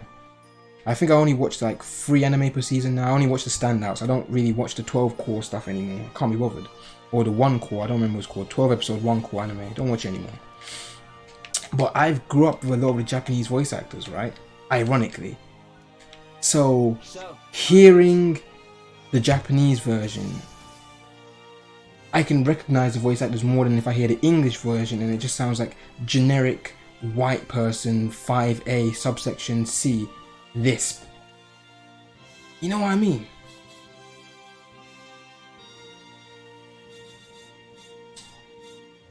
Transport of the sequel says sub versus dub is all well and good. Yeah, that's a good point. How did I even start talking about that? Anyway, they said sub versus dub is all well and good, but let's see that fit though. Fiona presets, let's go. Yeah, well, here's the thing, Transport, right? You've told me what to do, and apparently you've kind of forgotten the part where there are rules in my stream that stipulate that you can't do that. So here's the thing, Transporter. We're gonna do this. And you're gonna have to reflect on what you just did by telling me what to do. But that sounds pretty fun. Let me show my presets off.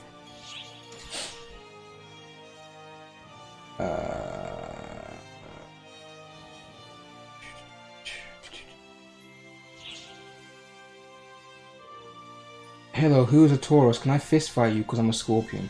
Hey, are you doing horoscopes in my chat right now? Wait, sorry. Let me do that again. Hang on.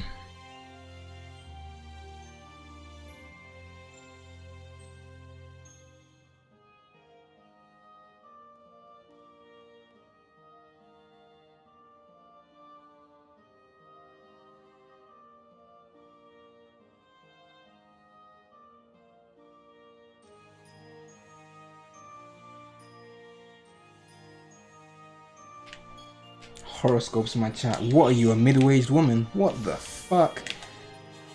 That being said, I am a Scorpio. Leave it to me. I only know that because some middle-aged woman told me I'm a Scorpio. Yesterday, I was on a bus and she was like, "When's your birthday?" I told her my birthday and she said, "Hey, you're a Scorpio." That's the only reason why I know that I'm a Scorpio. But other than that, yeah, no horoscopes or pseudo magic fuck shit. The only thing horoscopes are good for is anime. There, I said it.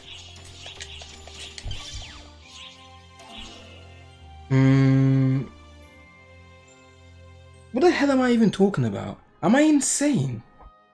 Am I just mentally subnormal?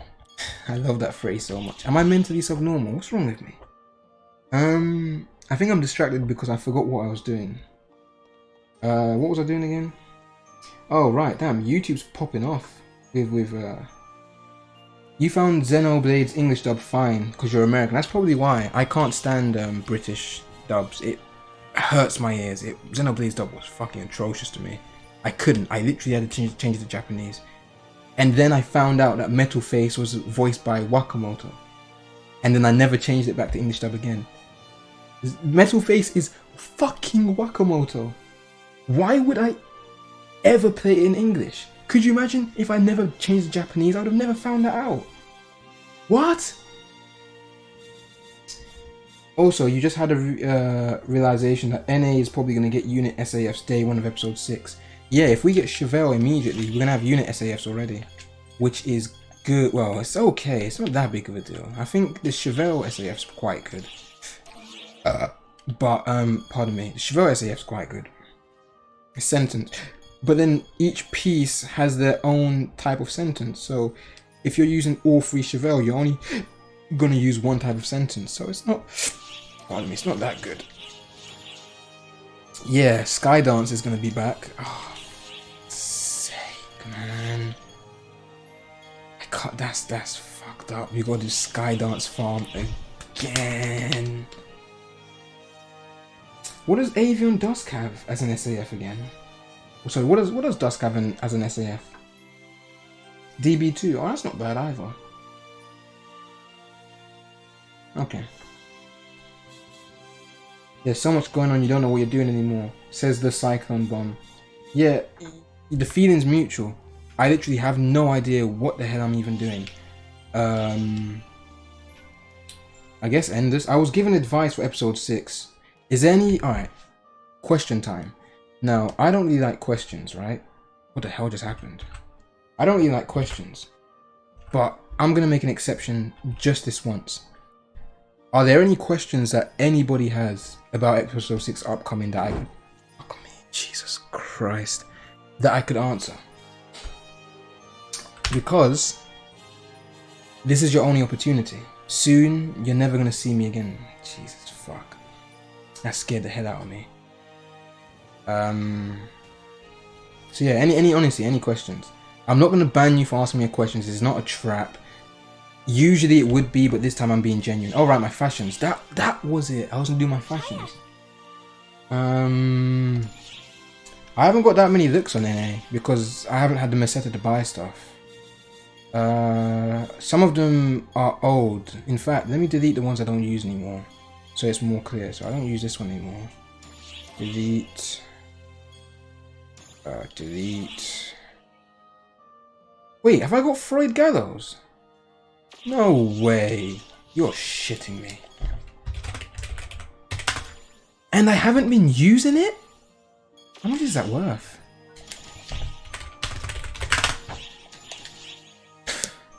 Free money. Alright, well, I guess I'll grab that as well. I had no idea. That's a very old fashion. That's a fashion from the first scratch. Don't use that. Don't use that. Don't use that anymore. Then again,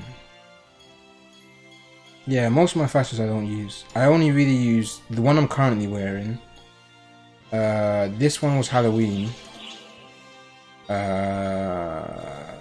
Most of them are just presets. And not a lot of my fashions in NA aren't imaginative. They're just whatever.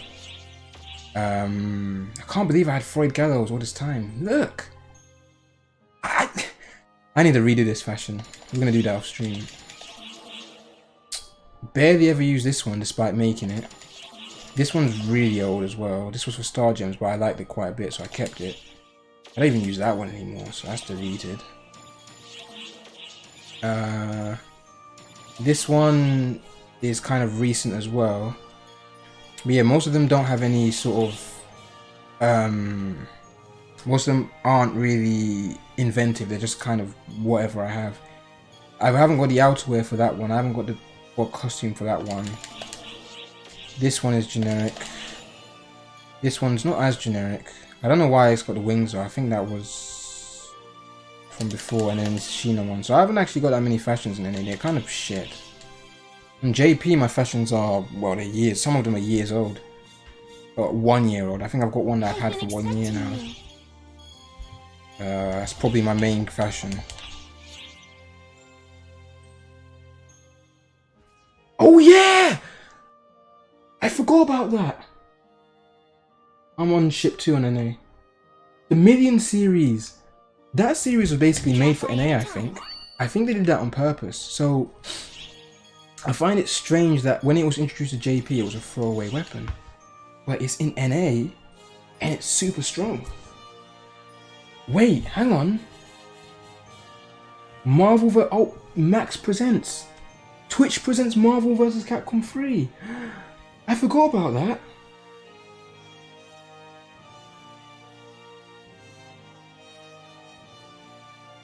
Alright, Maximilian's a meme, right? But the Marvel 3 revivals today. Holy shit. No, I completely forgot. I saw the notice for it a couple days back, or a few days back. Wait, it's now. Wait, let me check this out real quick. Again, Maximilian's a meme, but he's one of the most mainstream fighting game people. Yipes and Tasty Steve. Reason. Lifespan. And would they be ready? It's so listen, these guys. When it comes to this matchup, they're both zero players. So now you're gonna get to enjoy with a human face. But everybody that's been training and I think the stream might be over. Oh shit. So Killer Kai versus Cloud 805. Cloud 805 is the best. Wait, is he even playing? Cloud is the best Dante player, I think. I remember Dante's quite a popular character, so to be the best Dante player, you've got to be something special. Yeah, Cloud 805 is the best Dante player. I don't think there's anyone better than him. His Dante is completely OD. Bro, Virgil Zero Dante versus Virgil Zero Strider. Why? Why?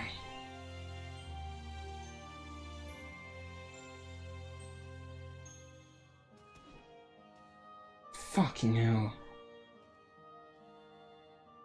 I hate Virgil more than Zero though. Zero's stupid. Lightning loops, he dropped it. It was a reset actually. And Virgil's dead. Yeah, alright. Zero got hit by the incoming. Wait, what was that? I've never seen that setup before. He used the Shadow Clone's lightning on the incoming. Zero's dead. He's dead. Yeah, lightning loops. Is this going to be the 5 goal? And is this actually going to be a perfect? Okay, he blocked the mix. Yeah, okay. Jesus Christ. Alright, hang on. Let me go back. Let me go back to my stream because oh shit, I didn't know it was today. Yeah, you might have to cut the stream off. See you later, Rebirth. There's Marvel 3 revival today. Yeah, Maximilian's running an attorney. Max presents Marvel 3 powered by Twitch. Yeah, Max. The reason I say Max is a meme because I've been watching Max since the Assist Me days, right? So that is way back, way back. And because I've been watching Max since the Assist Me days, I've realized what kind of person I've realized where he came from and what he's become.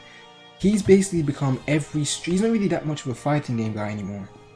He's like hey guys, he's like one of the most fake hype people I know. Maybe it's real hype.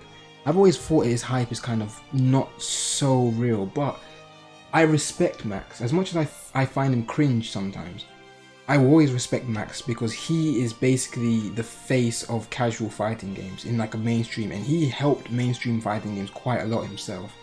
So as much as I find him cringe, I'll give it up. Whenever anything to do with Final Fantasy VII or Marvel vs. Capcom comes out, Max is one of the first people I look to because those are the few things I think he's genuinely into. Everything else I feel like his reactions are kind of fake hype. He plays fighting games once and never plays them again, but when it comes to Final Fantasy VII and Marvel, I'm like, okay, Max is my guy to go for reactions, and he reacts to everything as well, so that's he doesn't need high praise from me because he's obviously rich, but that's my highest praise I give to Max. I respect what he's done, but he's still a meme. Max fans thinks he's the best first strike player. This is exactly. Max fans are casuals and don't know shit about anything. Funnily enough, custom, exactly. That's what I don't like Max's fans either. They're so normy that it hurts. But yeah, no, I respect. And he's doing Marvel at the moment, and I haven't watched some good Marvel. Marlin Pie's been streaming Marvel, the modded Marvel recently, but I haven't watched Marvel in fucking forever. Anyway, yeah, he even played PSO2, but then Phantasy Star is something that's near and dear to his heart, so he streamed it once and never streamed it again. Can't even look at that sentence with a straight face living here in New York. Oh man. Yeah, his fans think he's a god at every fighter, but that's not his fault. Well, it's kind of his fault, but it's his fans' fault. Hang on, we're gonna watch something. Sorry, I need to find it real quick. No, I need to find this real quick. This is kind of BM to Maximilian, but hang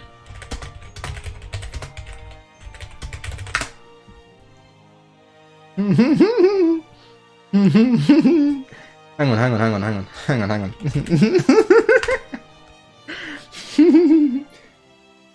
Oh yeah, Killer Instinct is another thing that he kind of repped big time.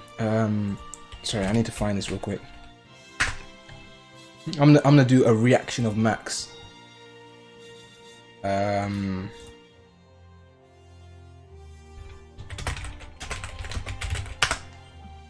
Max was a biking main as well. Where is it? I need to find this video ASAP.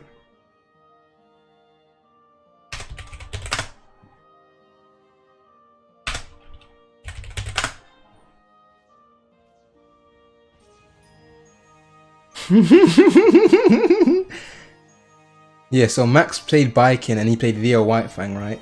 And Max was playing Rev 2, Guilty Gear Rev 2, and he was playing Biking.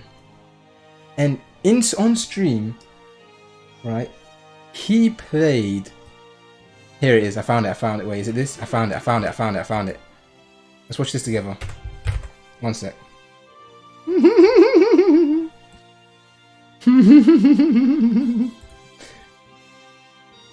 Hang on, I can't even mute PSO2. Well, I can't. Let me turn off the music for PSO2.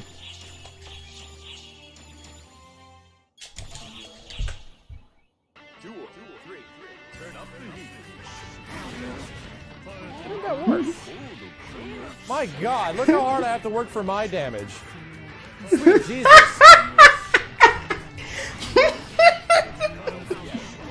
I deserve this. I deserve this for playing this game. I deserve this. This is how it goes. This is what I get for playing this game.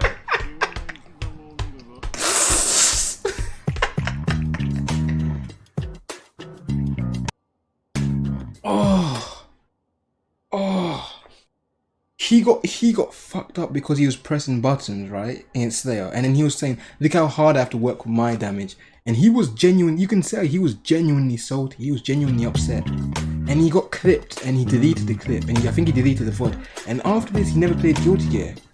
Yeah.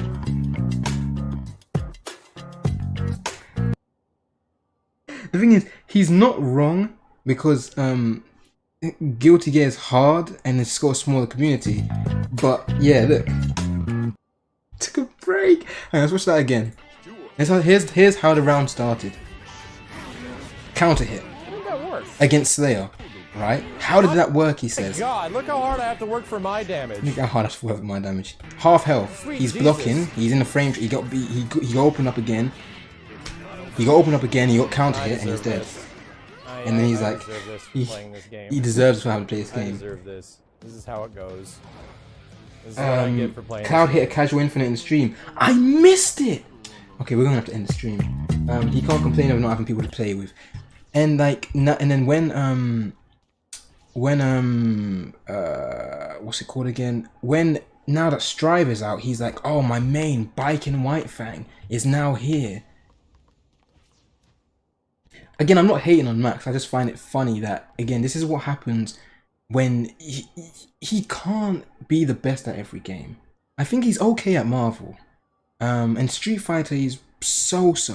And it's like you were saying about Dragon Ball FighterZ, right? Like, he kind of, when Dragon Ball FighterZ was new, he was kind of like jumping on it, and then he just dropped it. Just dropped it like all silently, without anyone even noticing. And yeah, that's the kind of life of a massive content creator. Fair enough. But it's just, his reputation precedes him. So people overestimate him way too much. He's fairly casual nowadays, right? He's got a fucking kid now. He's fairly casual nowadays, and he's kind of just a variety streamer. He's like the face, right? He's like a representative, right? And he's done a lot of work. Don't get it twisted, but he's not that good at fighting games. And he gets really salty. Like, as for someone who's very positive energy, generally kind of bordering on cringe, you know, what's up, dudes? Let's go, hype, you know. For someone like that, he gets really salty. Like, when Note God gets salty, it's just, you know, bear shitting in the woods. But when he gets salty, it's kind of funny because it doesn't fit his character.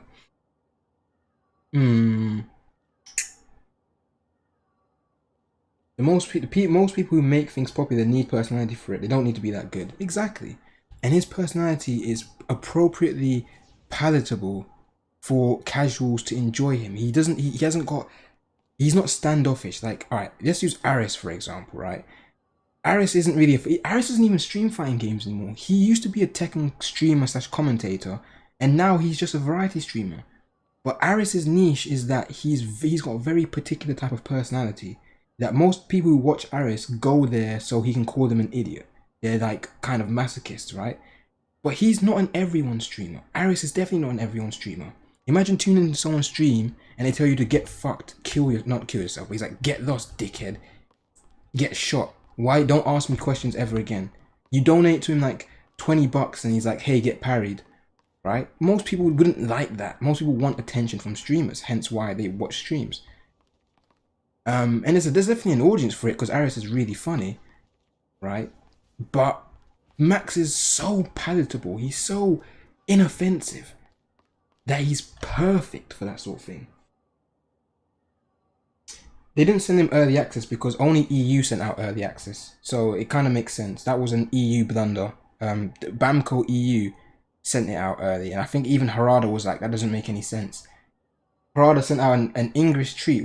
An English tweet? It said something like, it was funny. Wait, let me see if I can find it real quick. What was a tweet Harada sent out?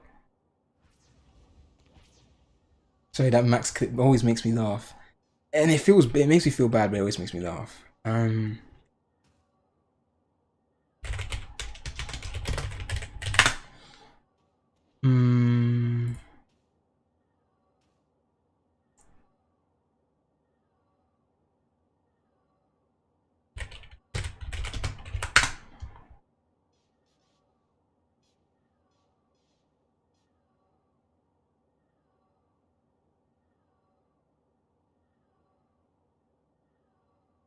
Wait, what the hell? Where has it gone?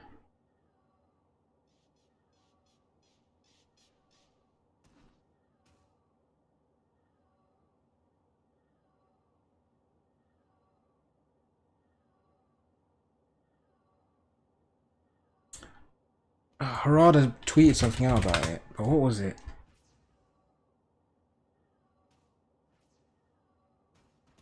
Oh, here we go.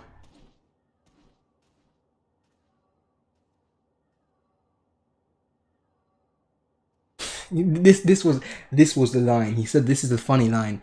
He said, it's a horribly nonsense operation. I don't understand the marketing sense of the European team. It's a horribly nonsense operation. Isn't that the sickest thing you've ever heard? That's such a sick line. I'm gonna start using that when people do something stupid. That's a horribly nonsense operation. It's perfectly verbose while not making any sense, so it's perfect. But yeah, so you know.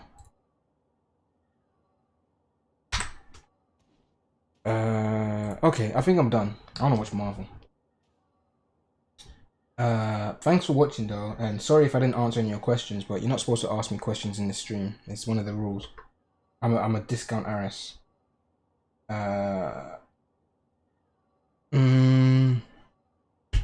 Yeah, something like that. Maybe I'll become a proper streamer. I'll give up the life of Endless. I'll never do Endless again and just stream and chat and be an arsewipe. But that means I have to go comb out my hair every stream. I don't feel like doing that. So, actually, that's not happening. Wait a minute. So yeah, this is a bit of fan service. In fact, let's blow it out. Can I even blow it up? Let's blow it up. This is my fan service to end the stream. My thank you for watching.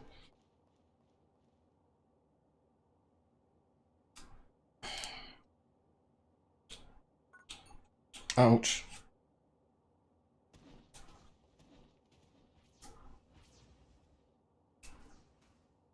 My hair's combed out and it's still snagging. And yes, it can get bigger. The hair you see in the stream isn't my hair all the way out. It's not my hair all the way out. It's enough out so it looks like an afro. But if I go all the way out, I can't even see because my hair covers my eyes. It comes really far forward. It's almost like a pompadour.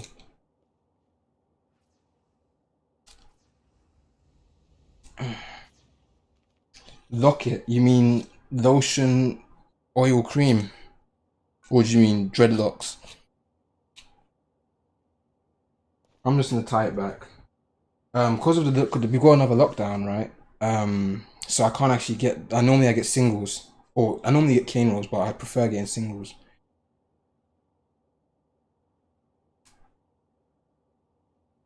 The other problem with having hair like this is that you shed hair like a cat. Me just combing my hair, I've now got to change my sheet because it's got hair all over it, which is why I usually comb my hair either standing up so I can hoover it up later with a vacuum cleaner, or in the bathroom so I can just sweep it up at once. But yeah, usually I just tie it up.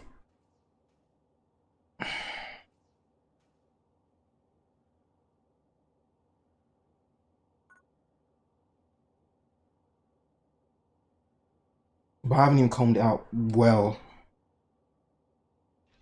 Yeah, you mean dreads? Yeah, Eventually. My hair's probably long enough to get proper long dreads, but dreads are a nightmare. And again, the lockdown has kind of made it so that, yeah, I can't get good dreads on, proper dreads. Anyway, yeah, thanks for watching. I'm out of here.